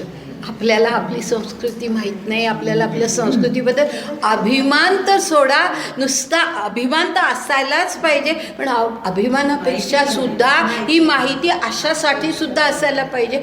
पहा आपल्या ह्याच्यामध्ये, म्हणजे मी आता सध्या त्याचंच सगळं वाचन करते म्हणून सांगते की आपले हे किती मोठे हे होऊन गेले, ज्यांना ओरिजिनल थिंकिंग म्हणतात ना, की स्वतः विचार करणं आणि शोध लावणं, ही वृत्ती आपल्या समाजामध्ये इतक्या पूर्वी होती की ती त्यावेळेला ग्रीसमध्ये सुद्धा नव्हती, युरोपात तर नव्हती. इतक्या पूर्वी आपल्याकडे ही वृत्ती होती. आणि त्यावेळेचं म्हणजे इसवी सन पूर्व साधारण 450 ते 500च्या सुमाराला पाणिनी होऊन गेला. पाणिनीचा भाऊ, पाणिनीचा भाऊ नाव कसं मला एकदम पवरून असं गे बरं, जे कोण आहे ते नाही बरं, जे कोण आहे तर ते ह्यांची आपल्याला कुठे माहिती नाही. अरे त्यांनी त्या म्हणजे अरविंदांनी म्हटलं आहे, त्या मी दुसऱ्याही पुस्तकांमध्ये वाचलं, त्या दुसऱ्या ह्यानी गणितज्ञ तो होता, त्या गणितज्ञांनी दशांश पद्धती ही डेसिमल हे म्हणतात, बायनरी डेसिमल असं काय जे काय म्हणतात तर ते त्यांनी त्या म्हणजे इसवी सन पूर्व 450 ते 500च्या सुमाराला त्यांनी ती शोधून काढलेली होती. आणि केवळ अंतःस्फूर्तीने अंतःस्फूर्ती आणि अनुभव त्याच्यावर प्रयत्न करत संशोधन करत त्यांनी ती पद्धती त्यावेळेला शोधून काढली होती. आणि तो 450 किंवा 500 हे काळ सांगतात ह्याचं कारण म्हणजे की त्या पाणिनीचा तो भाऊ होता आणि पाणिनीचा काळ माहिती आहे. तो पाणिनीचा काळ माहिती असल्यामुळे साधारण त्या सुमाराला हे यांनी शोधून काढलेलं होतं. आणि त्याच्यानंतर जवळजवळ काहीतरी 2400 वर्षांनंतर युरोपमध्ये एका सायंटिस्टनी ती दशांश पद्धती शोधून काढली. म्हणजे किती काळ त्याच्या पुढे गेला पहा. आणि युरोपियन लोक आपणच गणितामध्ये मोठा शोध लावला असं हे करत होते. मुलांना शिकवलं जातं, अमेरिकेने शोधला होता. हां, तर हे आपल्याकडे इतक्यापूर्वी केलेलं होतं. पाणिनीनी म्हणजे ज्याचा मी उल्लेख आधीपासून करते, त्या पाणिनीनी व्याकरण लिहिलेलं आहे. आणि त्या व्याकरणाचं वैशिष्ट्य असं आहे की त्यांनी ह्या संस्कृत भाषेचं व्याकरण 4000 अल्जिब्रिक म्हणजे बीजगणितातली सूत्र ह्याच्यामध्ये त्यांनी संपूर्ण संस्कृत भाषेचं व्याकरण बसवलंय. बीजगणिती सूत्रांमध्ये त्यांनी संस्कृत भाषेचं व्याकरण बसवलंय. काय महान कल्पना आहे बघा. म्हणजे आपण विचार करू शकत नाही अशा प्रकारचं संशोधन त्या काळामध्ये झालेलं होतं. पाणिनी आपल्या मुलांना माहिती आहे, हे नावं तरी माहिती आहेत, कधी ह्यांचा उल्लेख केला जात नाही. आणि हा नुसता उल्लेख अभिमानासाठी नाही, लक्षात घ्या. अभिमान तर असलाच पाहिजे आपल्या संस्कृतीबद्दल आणि आपल्या संस्कृतीतल्या आपल्या समाजातल्या ह्या पूर्वजांबद्दल अभिमान असायलाच पाहिजे. पण त्याच्याही पलीकडे आपण लक्षात घ्यायचं आहे किंवा आपल्या ह्या समाजातल्या नवीन युवा वर्गाने हे लक्षात घ्यायचं आहे की आपली भारतीयांची बुद्धिमत्ता, बौद्धिक क्षमता किती उच्च आहे, की ती केवळ त्या काळात नव्हती, आज सुद्धा आहे. आणि आपण फक्त पाश्चिमात्य देशांमध्ये काय घडतंय तेवढंच आपण पाहतो आणि त्यांच्या मागे धावण्याचा प्रयत्न करतो. किती चुकीच्या ह्या सगळ्या गोष्टी आहेत. याच्यावर बरंच संशोधन केलेलं आहे असं वाटतं. हो काय? लेक्चर्स गेल्या त्या नाही, मी ऐकलेलं नाही आहे. संस्कृतच्या म्हणजे त्यांनी असं सांगितलं होतं, सूर्य जसा वर येतो त्याप्रमाणे अशी रचना केली होती की तू पाळणावरती जाते. म्हणजे लिफ्टचा शोध त्यावेळेला असा त्यांनी म्हणजे याच्यावर आकाशवाणी द्या दूरदर्शनवर व्हायचे असं किती म्हणजे किती नाही म्हणजे मी तर वाचे, पण हे सगळ्या आपल्या लोकांमध्ये हे पसरलं पाहिजे अशी माझी हे की आपल्या लहान मुलांना आपला हा सांस्कृतिक इतिहास का माहिती असू नये, केवळ राजकीय इतिहास का माहिती असावा की बाबा कर्जन आला आणि कोण आला आणि त्यांनी हे नियम केले ह्या, मग त्याची फक्त सणावली दिली जाते, या सणाला हे झालं त्या सणाला ते, हा इतिहास आपण शिकतो आणि ह्याच्या पलीकडे आपण जात नाही. आपलं हे सांस्कृतिक इतिहास एवढा प्रचंड आहे आणि तो आपल्या समाजामध्ये नवीन पिढीमध्ये तरी तो गेला पाहिजे. आणि तो जोपर्यंत होत नाही ना, ही प्रगती जोपर्यंत आपण करत नाही तोपर्यंत आपले डोळे पश्चिमेकडेच लागलेले राहणार. आपले डोळे आपल्याकडे वळणारच नाही. आपण फक्त त्यांचं सगळं आदर्श मानतो. त्यांच्या चांगल्या गोष्टी जरूर घ्याव्यात, जरूर घ्याव्यात. त्यांच्यामध्ये काही सगळं दोष आहेत, सगळं वाईट आहे असं नाही. त्यांनी कित्येक पुढे वैज्ञानिक पद्धतीने त्यांनी कितीतरी पुढे संशोधन नंतर केलं, पण त्याचे मूळ शोध आपल्याकडे लागले होते. हे आता सिद्ध झालेलं आहे. म्हणजे हे काही केवळ कल्पना नाही आहेत, हे सगळं सिद्ध झालेलं आहे. तर त्यामुळे ह्या गोष्टी आपल्या ह्याच्यामध्ये, आणि ही आपली बौद्धिक क्षमता आहे आणि ती आपल्या नवीन युवा पिढीमध्ये ती बौद्धिक क्षमतेची जाणीव निर्माण केली पाहिजे की आपण एवढं करू शकतो, आपण करावं ते. तर हे अरविंदांचं एक फक्त काही लेख आहेत त्यांचे, ओरिजिनल थिंकिंग इन इंडिया ह्याच्यावरती त्यांचं लेख आहे. ओरिजिनल थिंकिंग, स्वतंत्र बुद्धीने केलेलं सगळं थिंकिंग ह्यावरती त्यांचे लेख आहेत आणि त्याच्यामध्ये ह्या अनेक गोष्टींचा उल्लेख केलेला आहे त्यांनी. तर हे मुद्दा म्हणजे थोडा हे होतं, पण हेच तर आपण शिकायचं आहे. ज्ञानेश्वरी किंवा गीता शिकायची ह्याचा अर्थ फक्त तेवढे शब्द, त्याचे अर्थ आणि त्याच्यातला फार तर थोडा सखोल अर्थ एवढं नाही. आपल्याला हे सगळ्या गोष्टी असं सगळं आपल्याला कळलं पाहिजे. आणि म्हणून जे त्यांनी म्हटलं की मी सर्वत्र असतो, हे जे आत्ता जो काही उल्लेख त्यांनी केला जी ओबी आपण पाहत होतो त्याच्यात, तर सर्वत्र असणं याचाच अर्थ की सगळं जगच मुळे माझा विस्तार आहे ना. आणि ह्या सगळी ही देवता तरी काय माझ्या शक्ती आहेत. तुम्ही त्या देवतांना ज्या वेळेला जे काही देता, त्यांच्यासाठी यज्ञ करता, तो यज्ञाचा भोगता शेवटी मीच आहे. पुढे आलं आहे ते, असंही उल्लेख पुढे येणार आहे. तर अशा प्रकारे पुढे जाऊया आपण. बराच वेळ आज ह्याच्यात गेला. आता आणिकही संप्रदाये परी माते नेणं ती समवाये, जे अग्नी इंद्र सूर्य सोमाये म्हणून यजिती. तेही कीर मातेची होये, काजे आघवे मीची आहे.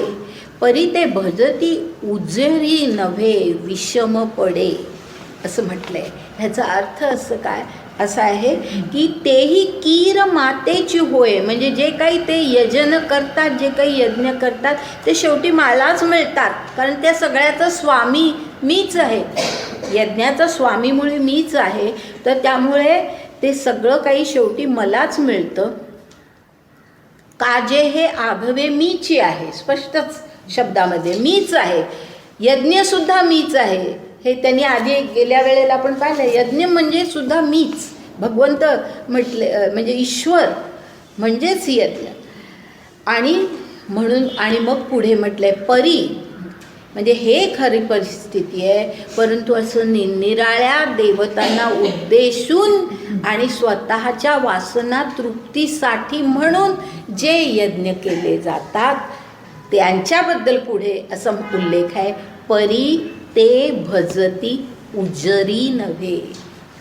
उजरी ह्याचा अर्थ चांगलं, स्वच्छ, शुद्ध, उजरी प्रकाशमान किंवा चांगलं म्हणा, साध्या शब्दामध्ये चांगलं म्हणता येईल, योग्य चांगलं. ते जे काही करतायत ते चांगलं नाही आहे, तो मार्ग चांगला नाही आहे. विषम पडे म्हटलंय, वाकडा आहे, चुकीचा आहे. विषम याचा अर्थ चुकीचा किंवा वाकडा मार्ग त्यांनी धरलाय. सरळ मलाच भजायचं, त्याच्याऐवजी इतर देवतांना भजणं हा वाकडा मार्ग आहे. म्हणजे सरळ असा घास घ्यायचा, तो वाकडा घास घेणं म्हणतो आपण, तसं आहे ते. की त्यांना भजणं, त्यापेक्षा तो जो एक परमात्मा आहे त्याचीच उपासना करणं हे जास्त योग्य. उजरी याचा अर्थ चांगलं, ते योग्य. आता ते चांगलं म्हणायला आता पुढे एक उदाहरण दिले. पाहे शाखा पल्लवे वृक्षाचे, हे काय नव्हती एकाची बीजाचे. परी पाणी घेणे मुळाचे, ते मुळीची घापे नाहीये, घापे म्हणजे वृक्षाची फांद्या, पानं, हे जे काही वृक्षाला सगळं येतं ते एकाच बीजापासून येतं. पण तो वृक्ष जसं वाढतो त्याला आपण पाणी घालतो. ते पाणी घेणे मुळाचे. आता इथे हे पहा, हे दोन जे आहे ना, पाणी घेणे मुळाचे, ते मुळीची घापे. आता घेणे आणि घापे असे दोन शब्द जे आले आहेत ना, त्याचा अर्थ असा आहे की घेणे म्हणजे पाणी घेणं हे मुळाचं काम आहे किंवा मुळाची गरज आहे म्हणा. मुळाला ते पाणी मिळालं पाहिजे, ती मुळाची गरज आहे. पाणी घेणे मुळाचे ह्याचा अर्थ ते मुळालाच मिळालं पाहिजे, मुळाचं ते काम आहे. आणि म्हणून पाणी जे घालायचं ते त्या वृक्षाच्या फांद्या आणि पानांवरती न घालता कुठे घातलं पाहिजे? मुळीची घापे, मुळांनाच ते पाणी दिलं पाहिजे. मुळांना पाणी मिळालं तर ते सबंध वृक्षाला पोचणार आहे. तर म्हणून घेणे आणि घापे असे दोन शब्द त्यांनी वापरले. घेणे म्हणजे पाणी घेण्याचं काम मुळाचं आहे आणि म्हणून आपण पाणी घालायचं कोणाला? मुळाला. असं 2 सांगितलं. असेच आणखीन काही उदाहरणं पुढे दिले. सगळी उदाहरणं मी घेत नाही. आता 350वी ओवी पहा. विचार जोडून घेते फक्त. ये र माते नेणोनी भजन ते वायाची घा आने आन, म्हणून कर्माचे डोळे ज्ञान हे निर्दोष होवावे. येर माते नेणोनी भजन म्हणजे मला न जाणता, नेणोनी मला न जाणता केलेलं भजन, पूजन, यजन सगळं मला न जाणता ह्याचा अर्थ हा की जो मी आत्तापर्यंत सांगितलं की एकाच परमात्म्याच्या ह्या सगळ्या शक्ती आहेत, एकाच परमात्म्याची ती रूपं आहेत, प्रतीकं आहेत, काही शब्द वापरा. तर हे माहिती नाही आणि ते म्हणजेच माझं ज्ञान नाही. माते नेणोनी भजन ते वायाची गा आने आन. आने आन याचा अर्थ अनाठाई आहे. म्हणजे जे माते नेणोनी भजन वायाची गा आने आन, अनाठाई आहे. आता अनाठाई म्हणजे जसं मुळाला पाणी न घालता, आधीचं जे उदाहरण आहे ना त्याच्याशी आपण जर जोडून घेतलं तर मुळाला पाणी न घालता नुसतं पानानं पाणी घातलं तर काय उपयोग आहे? ते अनाठाई, व्यर्थ जाणार. तर तसंच माते नेणोनी भजन हे वायाची गा आने आनं, हे सगळं व्यर्थ आहे, ते सगळं अनाठाई आहे. आणि मग पुढे म्हटलंय म्हणून कर्माचे डोळे ज्ञान हे निर्दोष होवावे. सुंदर आणि अतिशय महत्त्वाचा हा भाग आहे. कर्माचे डोळे ज्ञान, जे कर्माला ज्ञानाचे डोळे असले पाहिजेत. कर्माला ज्ञानाचे डोळे असले पाहिजे, दृष्टी, ज्ञानपूर्ण दृष्टी असली पाहिजे कर्माच्या मागे.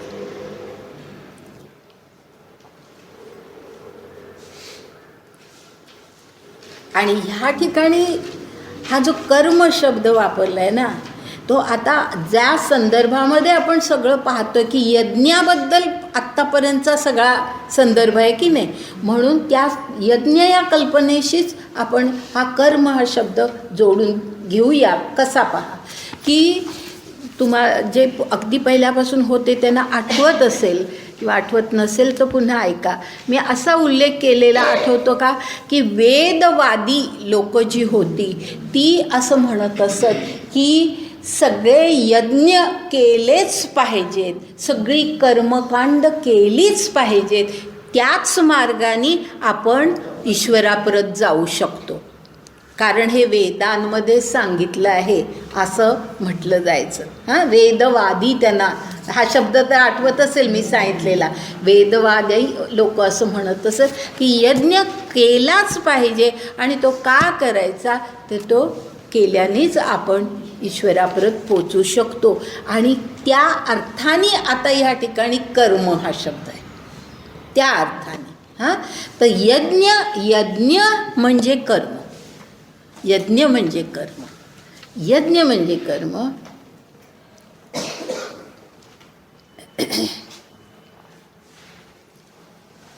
आणि तो यज्ञ करताना ज्ञानाचे डोळे असले पाहिजेत.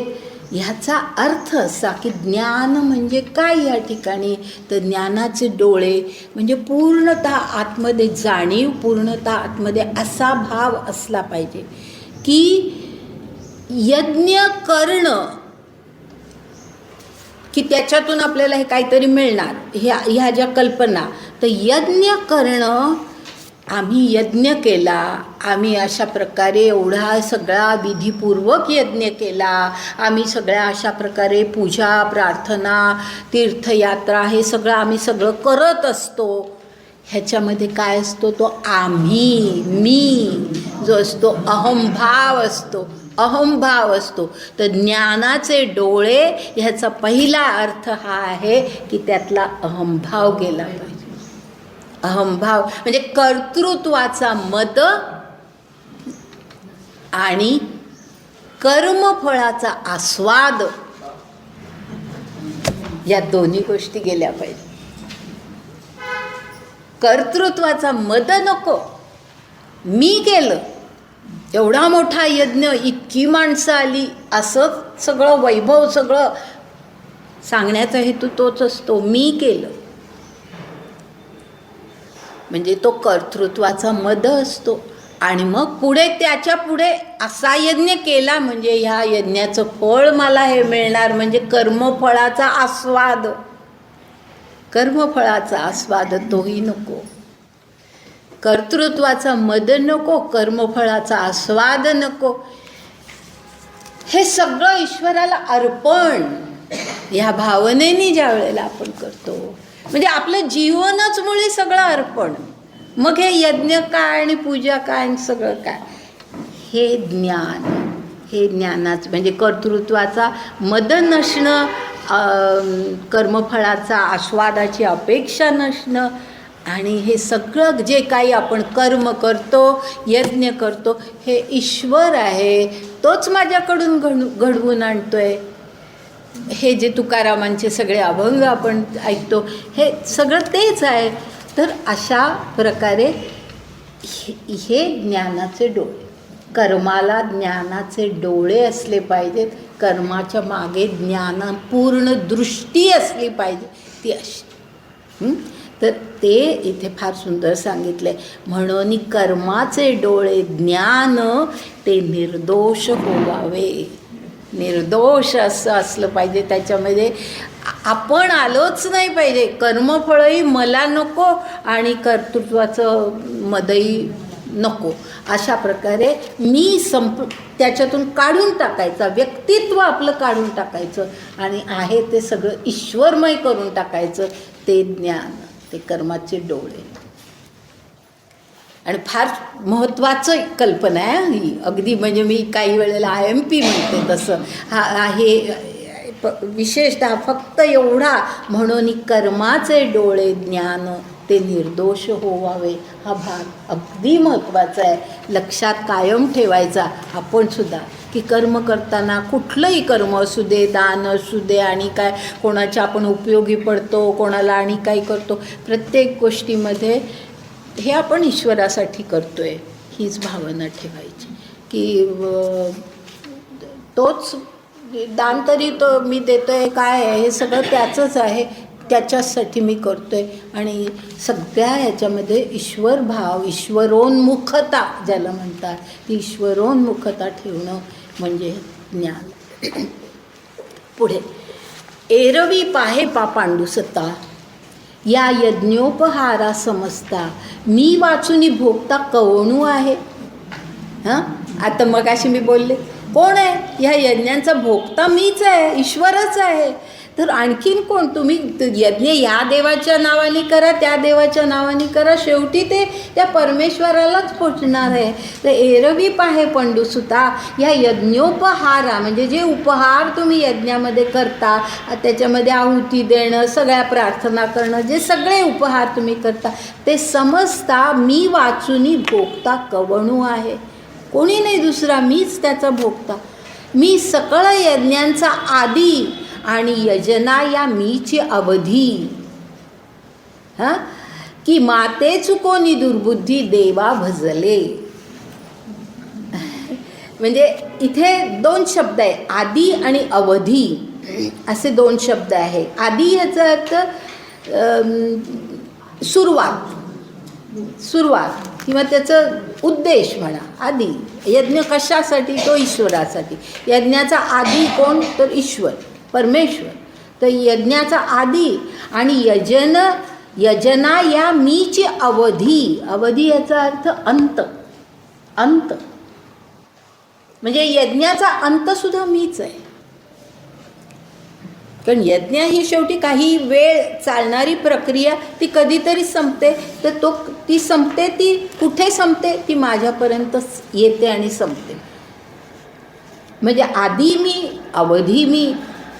आणि असं असताना की माते चुकोनी दुर्बुद्धी देवा भजले, म्हणजे मला विसरले आणि ही दुर्बुद्धी माणसं ह्या देवांची नावं घेतात, ह्या देवाला त्या देवाला असं म्हणतात, देवा भजले.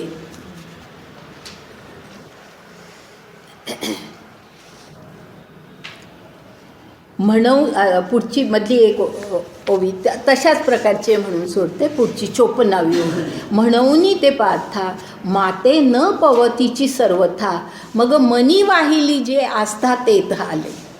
म्हणजे ते म्हणतात की म्हणून असं होतं की अर्जुना ते माझी उपासना करतच नाहीत, मला ते विसरलेले असतात, काही देवांची उपासना ते करतात. आणि म्हणून माते न पवतीची म्हणजे माझ्यापर्यंत ते पोचतच नाही. पवतीची म्हणजे माझ्यापर्यंत ते, माझी प्राप्ती त्यांना होतच नाही, ते माझ्यापर्यंत पोचतच नाहीत. मग ते कुठे पोचतात? तर त्याबद्दल असं म्हटलंय, मग मनी वाहिली जे आस्था तेथ आले. ज्या आस्थेने, ज्या विचाराने तो यज्ञ किंवा जे कर्म केलेलं आहे तिथे ते आले. आणि हा विचार आता पुढच्या ओव्यांमध्ये म्हणजे 25व्या श्लोकानंतरच्या ओव्यांमध्ये हाच विचार पुढे मांडला आहे की ते कुठे पोचतात. हा सुरुवातीला पहिल्यांदा हाच विचार आहे पहा. कसा तर म्हणजे त्यांच्या मनातला पूज्य भाव काय, तरी एखादा विशिष्ट ईश्वर किंवा आणि काय असतो त्याप्रमाणे त्या ठिकाणी ते कसे पोचतात. तर आता पहिलं पहा 55वी ओवी आहे. मने वाचा करणी जयांची भजने देवाची या वाहणी, ते शरीर जाती एक क्षणी देवची झाली. हां, आता इथे हा जो करणी शब्द आहे ना त्याचा चुकीचा अर्थ घेऊ नका. करणी म्हणजे इंद्रिय, इंद्रिय, इंद्रिय म्हणजे करणी. मन वाचा इंद्रिय,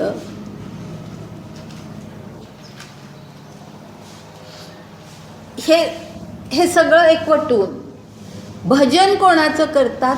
काही देवांचं भजन करतात. भजन याचा अर्थ टाळ फुटणं नव्हे, भजन याचा अर्थ भक्ती करणं, भक्ती करणं किंवा उपासना, भक्ती, प्रेम.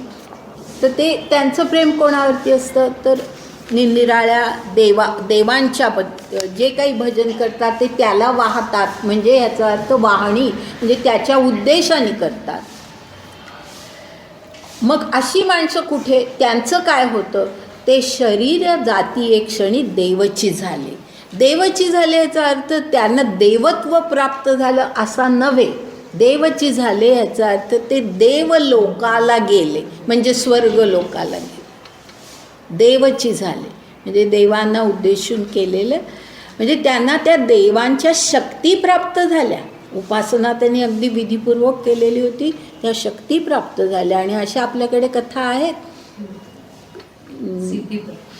सिद्धी प्राप्त होणं की यज्ञ करताना असं काहीतरी मागायचं आणि त्यातून ते फळ मिळतं. आता दशरथाने केलेला पुत्रकामेष्ठी यज्ञ, तर त्या शक्तीला त्यांनी त्या अशा प्रकारे हे केलेलं होतं की ते फळ मला पाहिजे ते त्यांना मिळालं. तर असं करत करत किंवा मला असा पुत्र होऊ दे.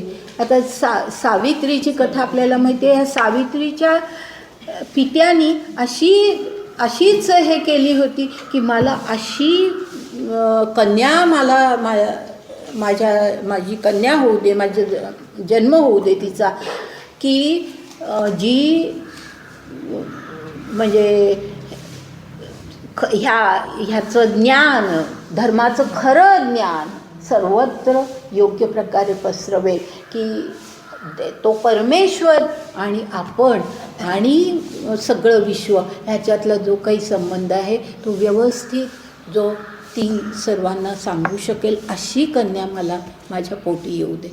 आणि सावित्री ही तशीच होती. तर अशा प्रकारे आपल्या अनेक गोष्टी आहेत, अनेक कथा आहेत अशा. तर जे मागतात त्या अत्यंत श्रद्धेने, पूर्ण उपासनेने, पूर्ण विधीपूर्वक ते केलेलं असतं, मनपूर्वक केलेलं असतं, तर त्यामुळे त्यांना ती प्राप्ती होते. पण शरीर गेल्यानंतर ते कुठे जातात? स्वर्गलोकामध्ये, देवलोकामध्ये जातात. पुढे, अथवा पितरांची व्रते वाहती जयांची चित्ते, जीवित सरलिया तया ते पितृत्ववरी. पितरांची व्रते म्हणजे पितृपूजा, आपल्याकडे आहे ना पितृपूजा. काही माणसं अशी असतात की बाकी कुठलंही देवाचं हे नाही केलं तर पितरांचं खूप व्यवस्थित सगळं करतात.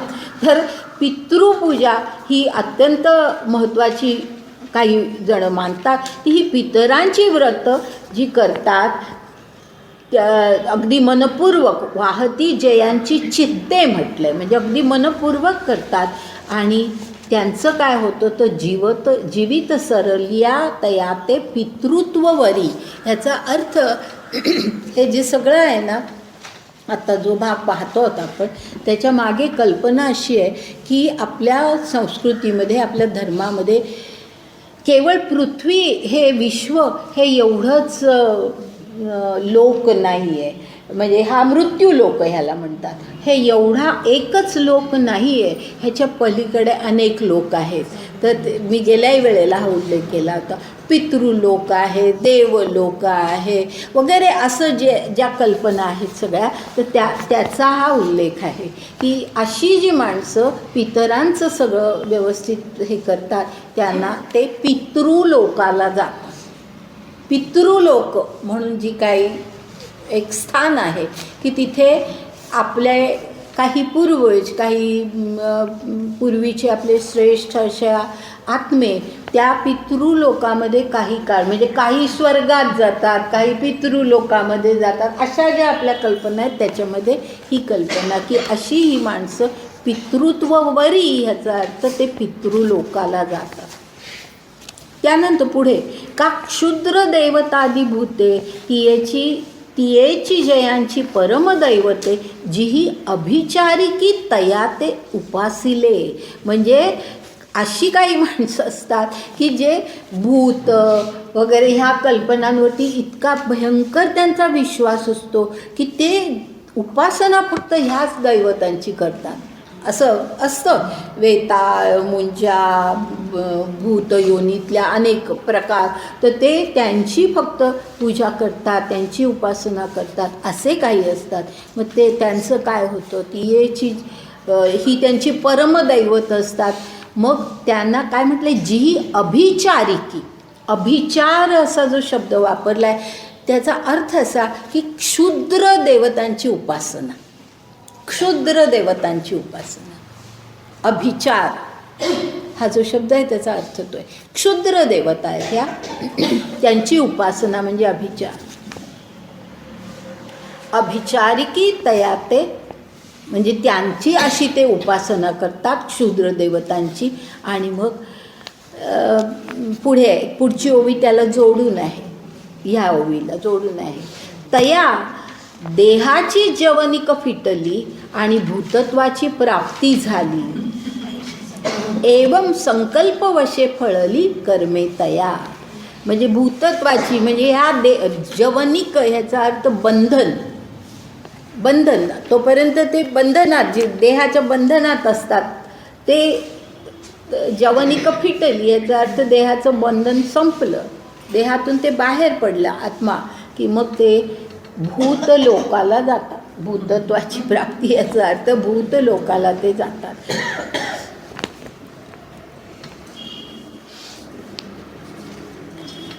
म्हणजे या सर्व ह्याचा शेवटी हे म्हटलंय एवं.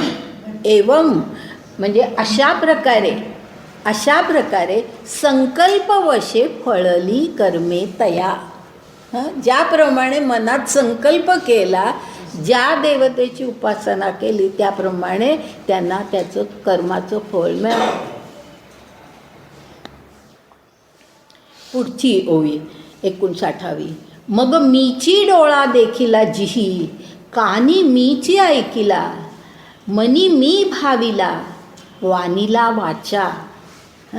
आता हे अगदी सोपं आहे. मीची डोळा देखील, ज्यांच्या दृष्टीपुढे फक्त मीच आहे, ज्यांना फक्त त्यांच्या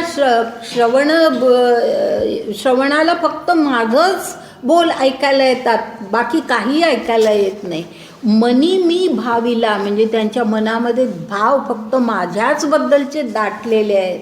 आणि वाणीला हा जो शब्द आहे त्याचा अर्थ स्तुती, स्तुती वाखाणणं म्हणतो ना आपण, त्याला वाण असं, वाणीला असं की स्तुती ते कोणाची करतात, तर फक्त माझी स्तुती करतात.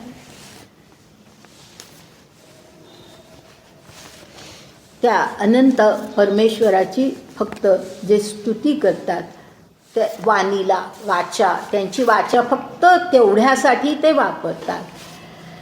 सर्वांगी सर्वाठाई मीची नमस्कारीला जिही, दान पुण्यादिके जे काही ते माझी याची मोहरा. सोपं आहे ना. मोहरा म्हणजे माझ्यासाठी, माझ्या उद्देशाने. जे दान देणं किंवा जे काही आहे, दान पुण्य जे काय केलं जातं ते सगळं फक्त माझी याची मोहरा म्हणजे फक्त माझ्या उद्देशाने केलं जातं. ते दान देता, मगाशी मी म्हटलं की दान देताना आपण दान देतो असं नाही. हे दान तो ईश्वर, आपण फक्त मधलं साधन आहोत, आपल्याकडून तो देववतो. अशा प्रकारची ज्यांची भावना असते ती माझी याची मोहरा.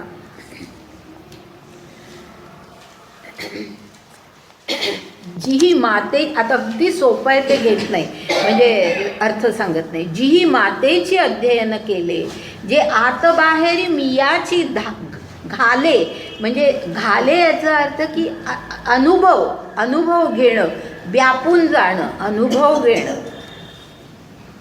त्यांच्या आत बाहेर फक्त माझाच अनुभव त्यांना येतो. आत सुद्धा मी, बाहेर सुद्धा फक्त परमेश्वरच त्यांना दिसतो, दुसरं काही त्यांना दिसत नाही. मियाची घाले, जीही मातेचे अध्ययन केले, माझंच फक्त त्यांनी अध्ययन केलं. आत बाहेर मियाची घाले, जयांचे जीवित्व जोडले मजची लागी म्हणजे फक्त माझ्या, त्यांचं आयुष्य हे फक्त माझ्याशी जोडलेलं असतं, फक्त माझ्याशी जोडलेलं. म्हणजे आयुष्यामध्ये दुसऱ्या कुठल्याही गोष्टींची वासना, इच्छा, कामना केली जात नाही. फक्त त्यांची भावना, इच्छा जी असते ती ईश्वर प्राप्तीची असते. आणि ते पुढे फार सुंदर, पुढची ओवी जी आहे ना 62वी, सुंदर ओवी आहे, महत्त्वाची ओवी आहे, लक्षात घ्या. फार छान शब्दामध्ये सांगितलं.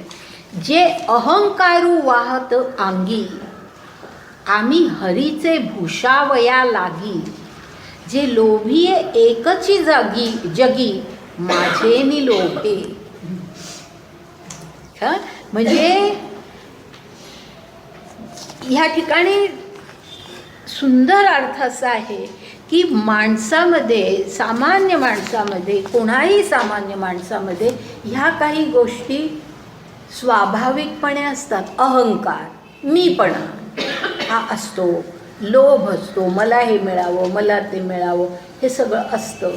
पण आपण नेहमी म्हणतो की अहंकार गेला पाहिजे, हे लोभ, मद, मत्सर हे सगळे विकार आहेत, हे गेले पाहिजे.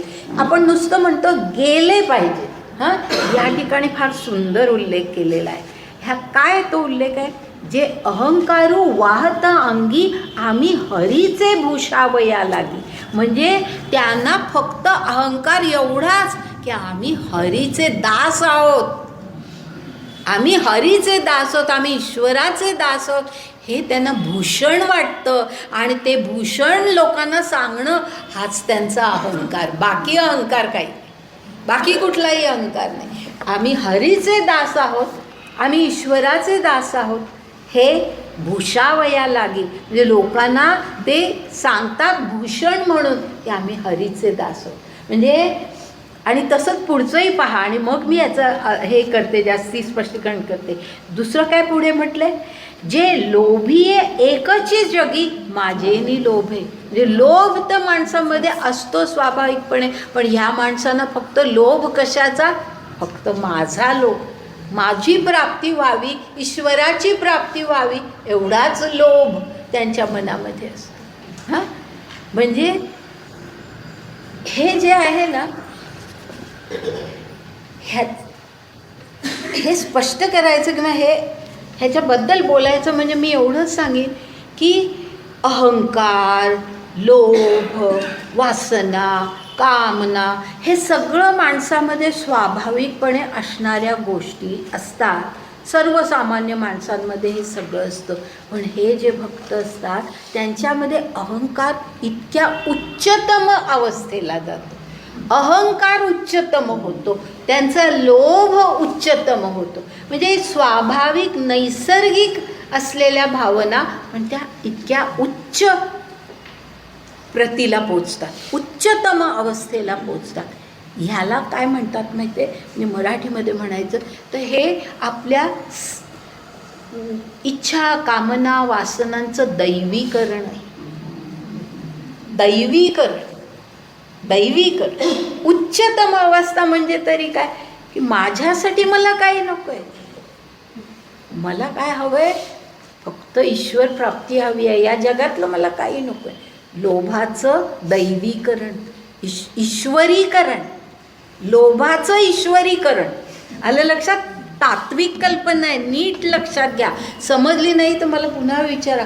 हे आपल्या सामान्य प्रवृत्तींचं ईश्वरीकरण आहे, त्यांना इतकं उच्चकरण आहे.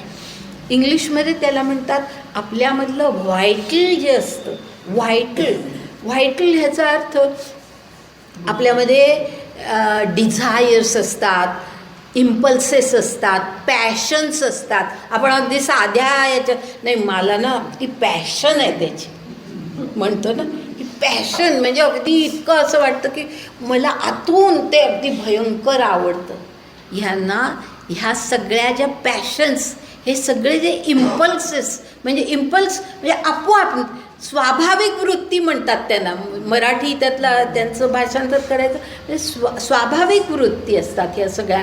आपल्या इच्छा, आपल्या एकदम उर्मी येते आपल्याला.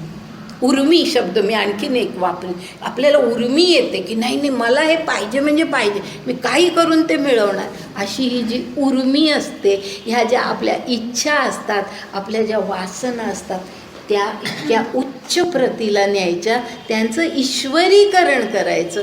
व्हायटल असतं ते इतकं उच्च स्थानी न्यायचं. लक्षात आलं?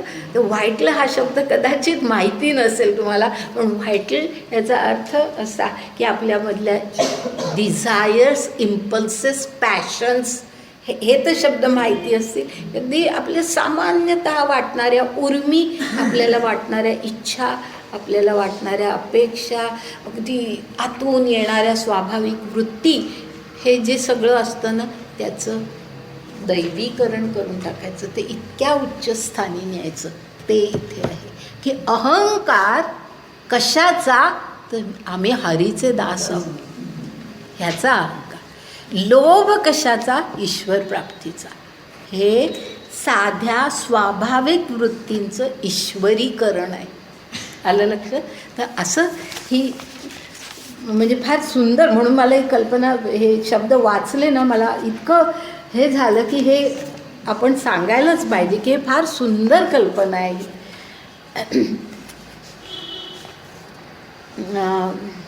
अहंकार वाहती अंगी, आम्ही हरीचे भूषावया लागी, जे लोभीये एकची जगी, माझेनी लोभे. जे माझेनी कामे सकाम, जे माझेनी प्रेमे सप्रेम, जे माझी या भुली संभ्रम, नेणती लोक. म्हणजे त्यांना सकाम म्हणजे कामना असणं. कशाची कामना? फक्त माझी कामना. माझेनी कामे सकाम, माझीच फक्त कामना. जे माझेनी प्रेमे सप्रेम, त्यांना प्रेम असतं पण ते कशाचं? फक्त माझं. जे माझी या भुली संभ्रम म्हणजे वेडावून जाणं, संभ्रमात पडतात, म्हणजे त्यांना दुसरं काही कळतच नाही, इतके ते ईश्वरोन्मुख होतात की त्यांना दुसऱ्या कशाची जाणीव राहत नाही. आणि मग पुढे म्हटलंय नेणती लोक, याचा अर्थ प्रपंच, बाकीचे सगळा हे म्हणजे प्रपंच ह्याचा अर्थ इथे आपल्या या काही गोष्टींचा ना चुकीचा अर्थ घेतला जातो आणि त्यामुळे चुकीच्या वृत्ती आपल्यामध्ये निर्माण होतात. प्रपंचाचा म्हणजे इथे जो शब्द वापरलेला आहे नेणती लोक, हा जो शब्द वापरला आहे म्हणजे सगळ्या लोकांपासून दूर होणं असा त्याचा अर्थ नाही आहे. असा त्याचा अर्थ नाही. नेणती लोक म्हणजे त्यांच्याकडे पाठ फिरवायची आणि ईश्वराकडे, असा त्याचा अर्थ नाही आहे. आपण सर्व जगाकडे, आपण इतर माणसांकडे आपण पाठ फिरवणं हे चुकीचं आहे, कारण त्या सर्व लोकांमध्ये मुळे ईश्वरच आहे, त्यामुळे त्यांच्याकडे पाठ नाही फिरवायची. नेणती लोक ह्याचा अर्थ खरा असा आहे की प्रापंचिक सुख, लोक म्हणजे या लोकातली, ह्या लौकिकातली जी सुख आहेत ती ते नेणती, त्यांना त्यांना जाणीव नसते. असा म्हणजे अशा शब्दांचे काही वेळेला चुकीचे अर्थ घेतले जातात आणि म्हणून आपल्या धार्मिक वृत्ती चुकीच्या होतात. की ईश्वरांमुख व्हायचं म्हणजे सगळ्या जगाकडे पाठ फिरवायचे असं नव्हे. आपल्यातल्या जे वाईट वृत्ती आहेत, आपल्यातल्या ज्या आपण स्वाभाविक म्हणतो अशा ज्या काही वृत्ती आहेत त्यांच्याकडे पाठ फिरवायची. वासनांना उद्दीपित व्हायला द्यायचं नाही, आपण ह्या ईश्वरोन्मुखतेकडे जायचं. आता पुढे घेते थोडं. जयांची जाणती मजची शास्त्रे, मी जोडे जयाचे मंत्रे, ऐसे जे चेष्टा मात्रे भजले मज. म्हणजे जयांची जाणती मजची शास्त्रे म्हणजे शास्त्र, ह्याचा अर्थ धर्मशास्त्रांचे जे काही ग्रंथ असतात, तर ते ग्रंथ कशाचे की त्याच्यामध्ये सगळं ज्ञान हे ह्या ईश्वराचं असतं. अशा प्रकारचं जयांची जाणती मजची शास्त्रे म्हणजे ते फक्त माझं ज्ञान घेतात. आणि पुढचा जो शब्द आहे ना, पुढचं जे म्हटलेलं आहे ते फार छान आहे. मी जोडे जयाचे मंत्रे. अर्थ कोणी सांगेल? मी जोडे जयाचे मंत्रे. फार सखोल आणि छान अर्थ आहे. मी जोडे जयाचे मंत्रे. वेळ नाही घालवत. काय असतं की मंत्र जे असतात, नाही स्तोत्र म्हणजे स्तोत्र म्हणा, मंत्र म्हणा, काही म्हणा, जी काय आराधना करतो त्यामुळे तो माझ्याशी जोडला जातो. नाही, ह्याच्यामध्ये काय म्हणायचं माहिती आहे का की जयाचेनी म्हणजे तो बरोबर आहे, त्या दिशेकडे गेले. पण कसं बघा, जयाचेनी मंत्रे जे म्हटलं आहे ना तुम्ही, आपण जे कोण गायत्री मंत्र म्हणतो, कोण आणि कुठला मंत्र म्हणतो, जे कोणी आपापले, कोण अथर्वशीर्ष म्हणतात, जे स्तोत्र असोत मंत्र असोत, तुम्ही नीट विचार करा. त्या संबंध स्तोत्राचा ते जे काही एक लहानसं पुस्तक असतं, त्या पुस्तकाचा म्हणजे त्याच्यात जो काही गायत्री मंत्र दिला असेल, अथर्वशीर्ष दिलं असेल, ते शेवटपर्यंत आपण जर गेलो तर शेवटचा जो भाग असतो तो सगळा आपल्या इच्छापूर्तीसाठी असतो. फलश्रुती मला तो शब्द आठवेल. फलश्रुतीचा भाग असतो की हे अथर्व शीर्ष म्हटलं की ही फलश्रुती, गायत्री मंत्र म्हटला की ही फलश्रुती. म्हणजे आपण जे मंत्र म्हणतो त्या फलश्रुतीसाठी आपण ते मंत्र म्हणतो. इथे काय म्हटलंय? मी जोडे जयाचे मंत्रे. आलं लक्षात? आता आला असेल अर्थ लक्षात. मी जण म्हणजे मंत्र म्हणतात ते त्यांच्या फलश्रुतीसाठी नव्हे, त्यांना फळ एकच हवंय, ईश्वर माझी प्राप्ती, आणि त्यासाठी मला जोडून घेण्यासाठी, माझ्याशी युक्त होण्यासाठी, योग पावण्यासाठी ते मंत्र म्हणतात. किती सुंदर अर्थ आहे बघा. फार एक एवढंसं लहानसा भाग आहे, पण किती त्याच्यामध्ये सखोल आणि छान अर्थ आहे की आपण मंत्रांचं एरवीचं स्वरूप काय, मंत्र का म्हटले जातात? फलश्रुतीसाठी. मी आजारी होते त्यावेळेला मला असे काही कोणी यायचे, नाही तू हा मंत्र म्हण हे, आणि तो म्हणताना ना शेवटपर्यंत फलश्रुतीपर्यंत म्हणायचा हां, असं मला अनेकांनी सांगितलं होतं. कारण माझी खरोखरच त्यावेळेला ती तशी स्थिती होती की मी जगते की नाही असं खात्री नव्हती. तर आपण मंत्र म्हणतो ते आपण काहीतरी फळ मागण्यासाठी म्हणतो, पण ही जी माणसं असतात ती मी जोडे म्हणजे त्यांना माझी प्राप्ती माझ्याशी योग पावायचं असतं म्हणून ते मंत्र म्हणतात. ऐसे जे चेष्टा मात्रे भजले मज, चेष्टा मात्रे म्हणजे असे प्रयत्न करणं, अशा प्रकारे वर्तन करणं, कर्म करणं, अशा प्रकारे जे कर्म करतात, अशा प्रकारे जे वर्तन करतात, असे जे मला भजतात ते पुढची ओवी बघा, त्याला जोडून आहे ती, ते मरणा ऐलीच कडे मज मिळवणी गेले पुढे. ते मरणा ऐलीच कडे मज मिळवणी गेले पुढे, मग मरणी आणिकीकडे जातील केवी. काय सुंदर आहे ना, किती सुंदर अर्थ आहे बघा. सहज वाचलं की, आणि तो ना नेहमी सांगते की वाचताना ना अशा प्रकारे वाचावं की बरोबर आपल्याला त्याचा नेमका अर्थ हे होतो. ते मरणा ऐलीच कडे म्हणजे ते अजून मृत्यू पावलेलेच नाहीत, ते अजून ह्या जगातच आहेत. ह्या जगातच मुळी मज मिळवणी गेले, माझ्याशी एकरूप होऊन गेलं. आणि म्हणून मी पहिल्यापासून सांगत आले पहा की गीतेमध्ये आणि ज्ञानेश्वरीमध्ये मोक्ष आणि मुक्ती ही कल्पना ही केवळ मृत्यूनंतरची नाही आहे, ती ह्या जगामध्येच मुक्ती. तर ही मुक्ती की ते ईश्वर त्यांना प्राप्त होतो, ईश्वराशी ते एकरूप होतात मरणाच्या ऐलीकडेच, मरणाच्या आधीच ते ईश्वराशी एकरूप होतात या विश्वातच. मग मरणी आणिकीकडे जातील केवी, जाणारच कुठे, माझ्याशी मुळे इथेच एकरूप झालेत, मरणानंतर ते माझ्याचकडे येणार. म्हणजे जे आधी त्यांनी सांगितलं ना, आधी तुम्हाला आठवत असेल तर एक विचार असं सांगितलं की सगळं पुन्हा जगाचा प्रभाव होतो, सगळे आत्मे पुन्हा जगामध्ये जातात, पण हे आत्मे माझ्याचकडे राहतात असा उल्लेख आहे ना.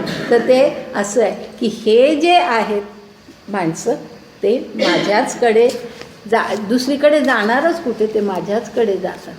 म्हणून मद्याजी जे जाहले ते माझी या सायुज्या आले, जिही उपचार मिशे दिधले आपण पे मज.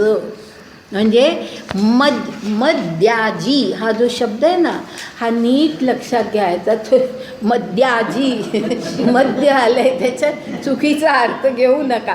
म्हणून मद्याजी हा जो शब्द आहे ना, मद याजी, मद डचा पाय मोडायचा, मद याजी असे दोन हे एकत्र येऊन तो मद्याजी झालेला आहे शब्द. म्हणून मद्याजी म्हणजे माझं यजन जे करतात, म्हणून मद्याजी जे जाहले जे माझंच फक्त यजन पूजन करतात, ते माझी या सायुज्य आले. सायुज्य म्हणजे माझ्याशी जोडले गेले, युज म्हणजे जोडणं, सायुज्य आले माझ्याशी ते जोडलेच गेले. जिही उपचार मिशे दिधले आपण पे मज. म्हणजे उपचार म्हणून म्हणजे काय द्यायचं यज्ञामध्ये, काय उपचार, काय आहुती द्यायचं, म्हणजे काय देवासाठी आपण काय करायचं. तर त्यांनी आपण पे मज, त्यांनी स्वतःलाच अर्पण केलं आहे, ईश्वराला अर्पणच करून टाकलं आहे. आपण पे मज म्हणजे त्यांनी केलेला उपचार हाच आहे फक्त, की उपचार म्हणजे त्यांनी केलेली आराधना. त्यांनी केलेली आराधना अशी आहे की त्यांनी स्वतःलाच ईश्वराला देऊन टाकलेलं आहे. पै अर्जुना माझा ठाई आपण पण विणे सौरसू नाही, मी उपचारी कवणाही नाकळेगा. म्हणजे इथे म्हटलं आहे अर्जुना माझ्या ठाई, आणि पुढे जो शब्द आहे ना आपण पण विण असा जो शब्द आहे त्याचा अर्थ आत्मसमर्पणाशिवाय. आत्मसमर्पणाशिवाय आपण पनविण सौरसू नाही. माझा ठाई आपण पनविण सौरसू नाही. म्हणजे मला उपचार काय, एकच उपचार माझ्यासाठी करायचा, आत्मसमर्पण. आत्मसमर्पण हा एकच उपचार, ही एकच माझी आराधना करण्याचा मार्ग आहे. आपण पनविण सौरसू नाही, म्हणजे दुसरा चांगला मार्गच नाही. मार्ग एकच चांगला आहे आणि सौरसू म्हणजे चांगला, दुसरं काही चांगलं नाही. आत्मसमर्पण हेच चांगलं.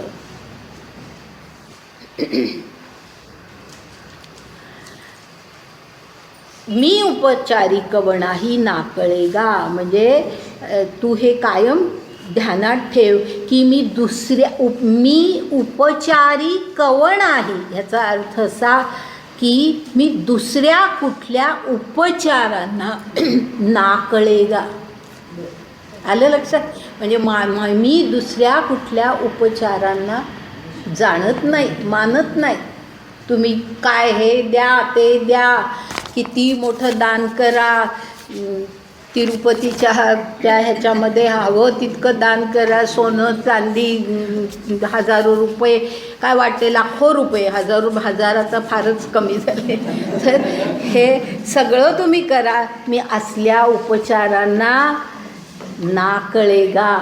ते उपचार मी जाणतच नाही. मी एकच उपचार जाणतो आणि तो म्हणजे आत्मसमर्पण.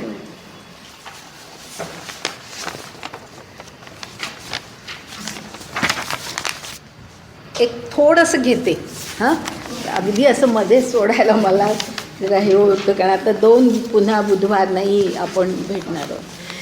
पै अर्जुना माझा ठाई, नाही ते आपण घेतलं पुढे.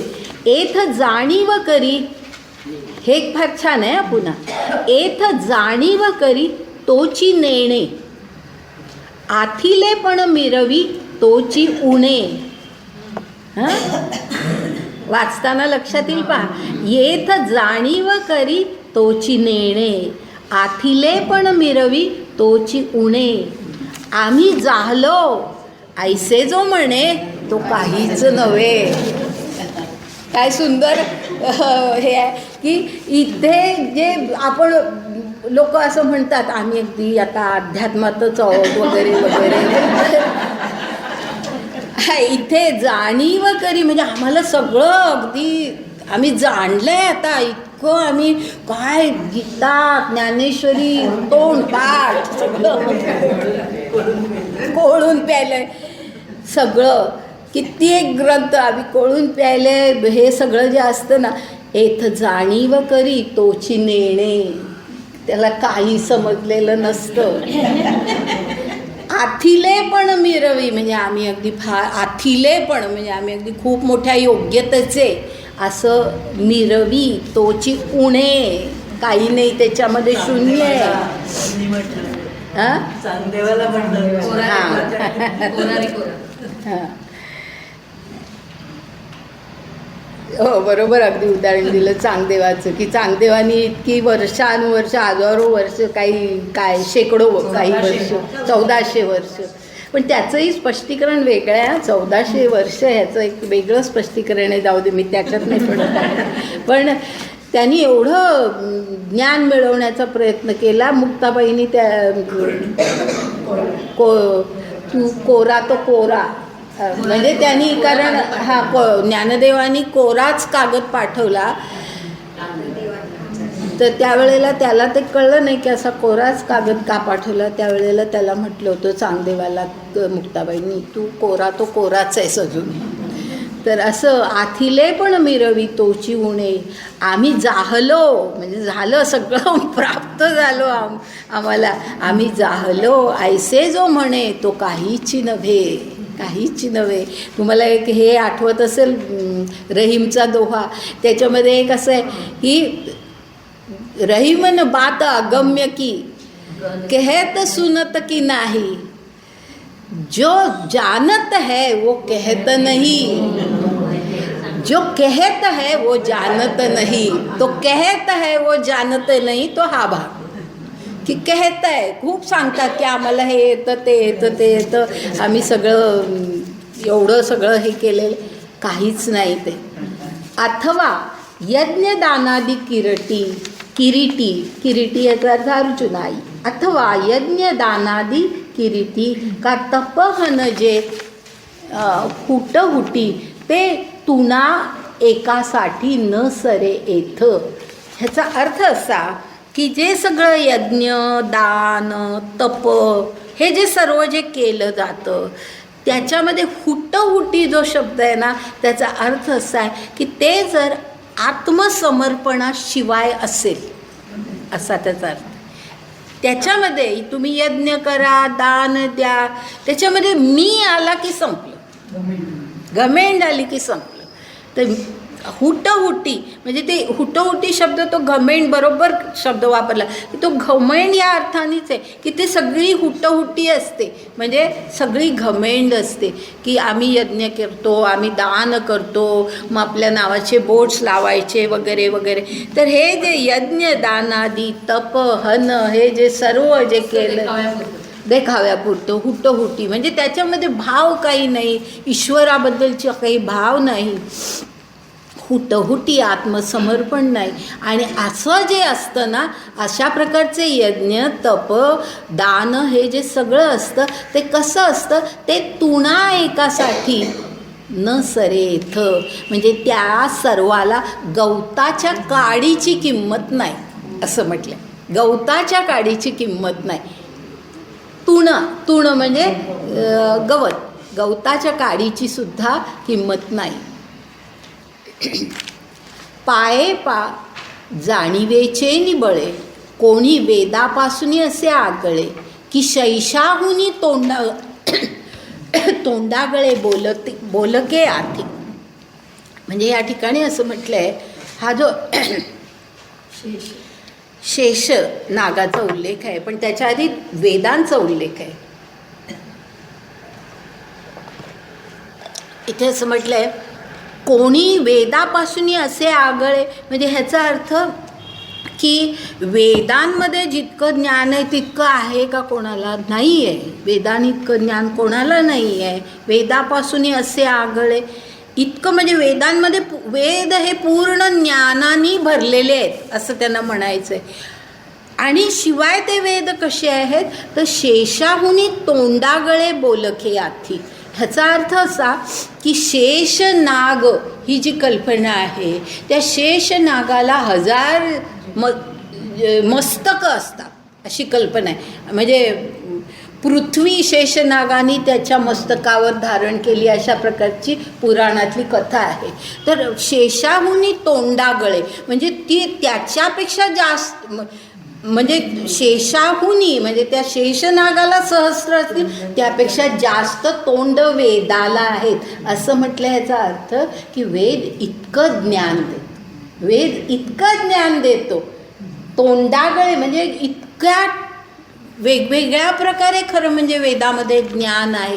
इतकी तोंड आहेत ह्याचा अर्थ की इतकं ज्ञान त्याच्यामध्ये आहे. आणि ती तोंडागळं म्हणून पुढे म्हटलंय बोलके आथी म्हणजे शेषनागाची जी काही हे असेल तोंडागळ ती काही हे नसतं बोलू शकत नाही. पण वेद मात्र त्याच्यापेक्षा जास्त तोंड आहेत पण बोलतात याचा अर्थ ज्ञान देतात.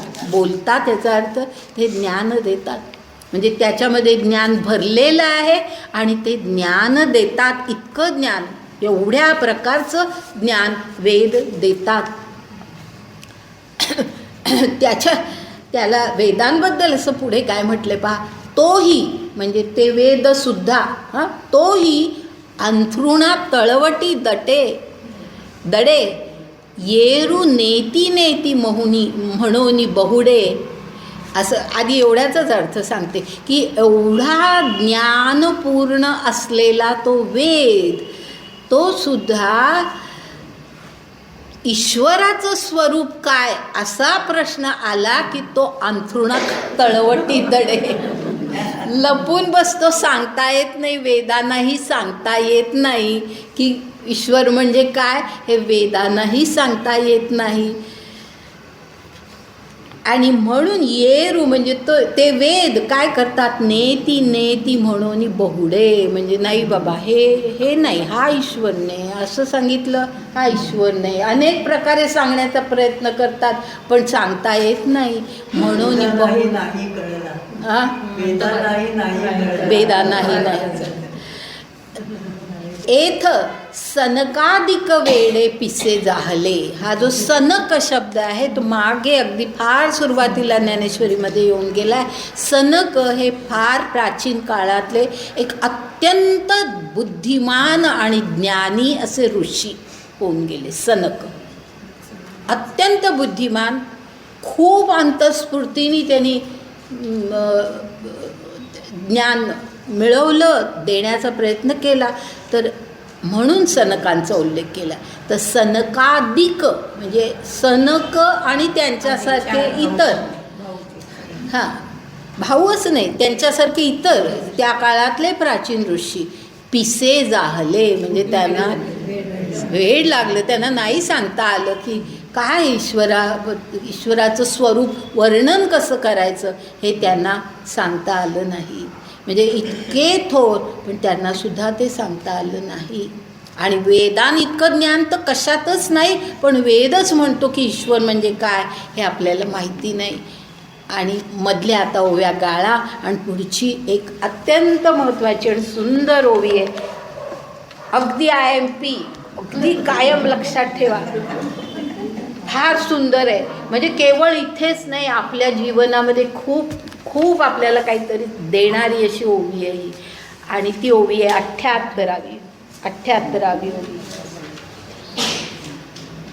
78वी ओवी अशी आहे, म्हणून याचा अर्थ आता मधल्या सगळ्या भागामध्ये त्यांनी असंच हे केलं की ज्ञान देणं हे ईश्वराचं स्वरूप हे कळत नाही वगैरे, म्हणजे ज्ञानी कसे असतात वगैरे ते सगळं सांगितलं आहे. आणि म्हणून शेवटी असं म्हटलं आहे, म्हणून थोरपण पराची सांडिजे, व्युत्पत्ती आघवी विसरिजे, जई जगा धाकुटे होईजे, तई जवळीक माझी.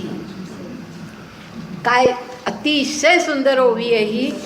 थोरपण म्हणजे आम्ही एवढं वाचन केलं आहे, एवढं आम्हाला माहिती आहे, हे सगळं जे काय शास्त्रांचं अध्ययन आम्ही इतकं केलं आहे, ह्याच्यामध्ये जो थोरपणा वाटतो तो थोरपणा पराची सांडी जे बाजूला टाकून द्या. परा याचा अर्थ दूर ठेवा. तो सगळा थोरपणा, तो सगळा मोठेपणा विसरा. पराची सांडीचे दूरच ठेवून टाका, तो सोडून द्या, पलीकडेच सोडून द्या. व्युत्पत्ती आघवी विसरिजे. व्युत्पत्ती ह्याचा अर्थ आत्तापर्यंत केलेलं सगळं जे अध्ययन, वेदाध्ययन, आम्हाला वेद उपनिषद हे सगळं आम्हाला असं व्यवस्थित सगळं त्याचं ज्ञान आहे. ही व्युत्पत्ती म्हणजे जसं आज म्हणतो ना की आम्ही ना ही आमची डिग्री आहे असं आपण म्हणतो ना, तसं डिग्री हा शब्द ज्या अर्थाने वापरतात त्या अर्थानेच व्युत्पत्ती शब्द वापरला. व्युत्पत्ती म्हणजे एवढ्या ग्रंथांचं सगळं ज्ञान आम्हाला आहे, ही व्युत्पत्ती, हा मोठेपणा म्हणजे एक पदवी झाली. ती व्युत्पत्ती आघवी विसरिजे, विसरून जा ह्याचा अर्थ ते ज्ञान विसरून जा असं नाही. त्याच्यातला तुम्हाला जो थोरपणा वाटतो तो विसरून जा. त्याच्यात जे मी मोठा आहे जे वाटतं ते विसरून जा. ते ज्ञान विसरून जा असं नाही, पण त्याच्याबद्दलचा जो दुराभिमान असतो तो विसरून जा. हां, तर थोरपण पराची सांडीजे, व्युत्पत्ती आघवी विसरीजे, जई जगा धाकुटे होईजे, तई जवळीक माझी. ज्या वेळेला तुम्ही सगळ्या जगापेक्षा आपण कमी आहोत, हां, सगळ्या इतर सगळं जग हे आपल्यापेक्षा श्रेष्ठ आहोत, आपण कमी आहोत. जई जगा धाकुटे होईजे, तई जवळीक माझी, त्यावेळेला माझी प्राप्ती होते. आपलं सगळं मोठेपण विसरून जाऊन ज्या वेळेला आपण सगळ्या जगापेक्षा फार कमी आहोत, कुठल्याही विद्वत्तेचा कुठल्याही ह्याचा मोठा गर्व न बाळगता खरं म्हणजे जितकं तुम्ही ज्ञान मिळवण्याचा प्रयत्न करता तितकी जाणीव होते की आपल्याला मिळालेलं ज्ञान कमी आहे. आणि ती जाणीव झाली की आपोआपच जगात कुठे होईजे आपोआपच होतं. आपोआपच होतं. ती वृत्तीच निर्माण होते की इतरांपेक्षा आपण कनिष्ठ आहोत. म्हणजे प्रत्येक ठिकाणी दुसऱ्यांच्या पुढे आपण फार मोठे हे दाखवण्याचा तर मुळीच प्रयत्न करू नका. उलट आपण कमी आहोत. विनम्रता ज्याला म्हणतात, विनम्रता, ही विनम्रता ठेवा तरच जवळीक माझी. आपण म्हणतो ना, आपल्याकडे सुभाषित आहे, विद्या विनयेन शोभते, असं जो म्हणतो हेच विचार त्या सुभाषितामध्ये आहे. विद्या विनयेन शोभते, ही विनय असला पाहिजे. आणि हे ज्ञानदेव सांगतात म्हणजे केवळ तेच आपल्याला सांगत नाहीत, ज्ञानदेवांचं सगळं आयुष्यच मुळीच असं गेलेलं आहे. एवढं प्रचंड विद्वत्ता, इतकं जे काय ते घेऊनच जन्मले, अशा प्रकारचं सगळं ज्ञान एवढ्या लहान वयात, पण त्यांनी कधीही कुठल्याही प्रकारे स्वतःला मोठेपण आपलं दाखवण्याचा प्रयत्न केला नाही. आणि ते नेहमी जगा धाकुटे होईजे अशीच वृत्ती ठेवली आणि तै जवळीक माझी, त्यांना ईश्वराची प्राप्ती झाली. तर आज इथे आपण थांबू, पुढचा भाग आपण नंतर घेऊ. आता 2 बुधवार नाही आहेत, मी नाही आहे इथे म्हणून पॉंडिचेरीला जाते. आता मला वाटतं 1 तारीख येते ना, 1 तारखेला 1 फेब्रुवारीला बंद.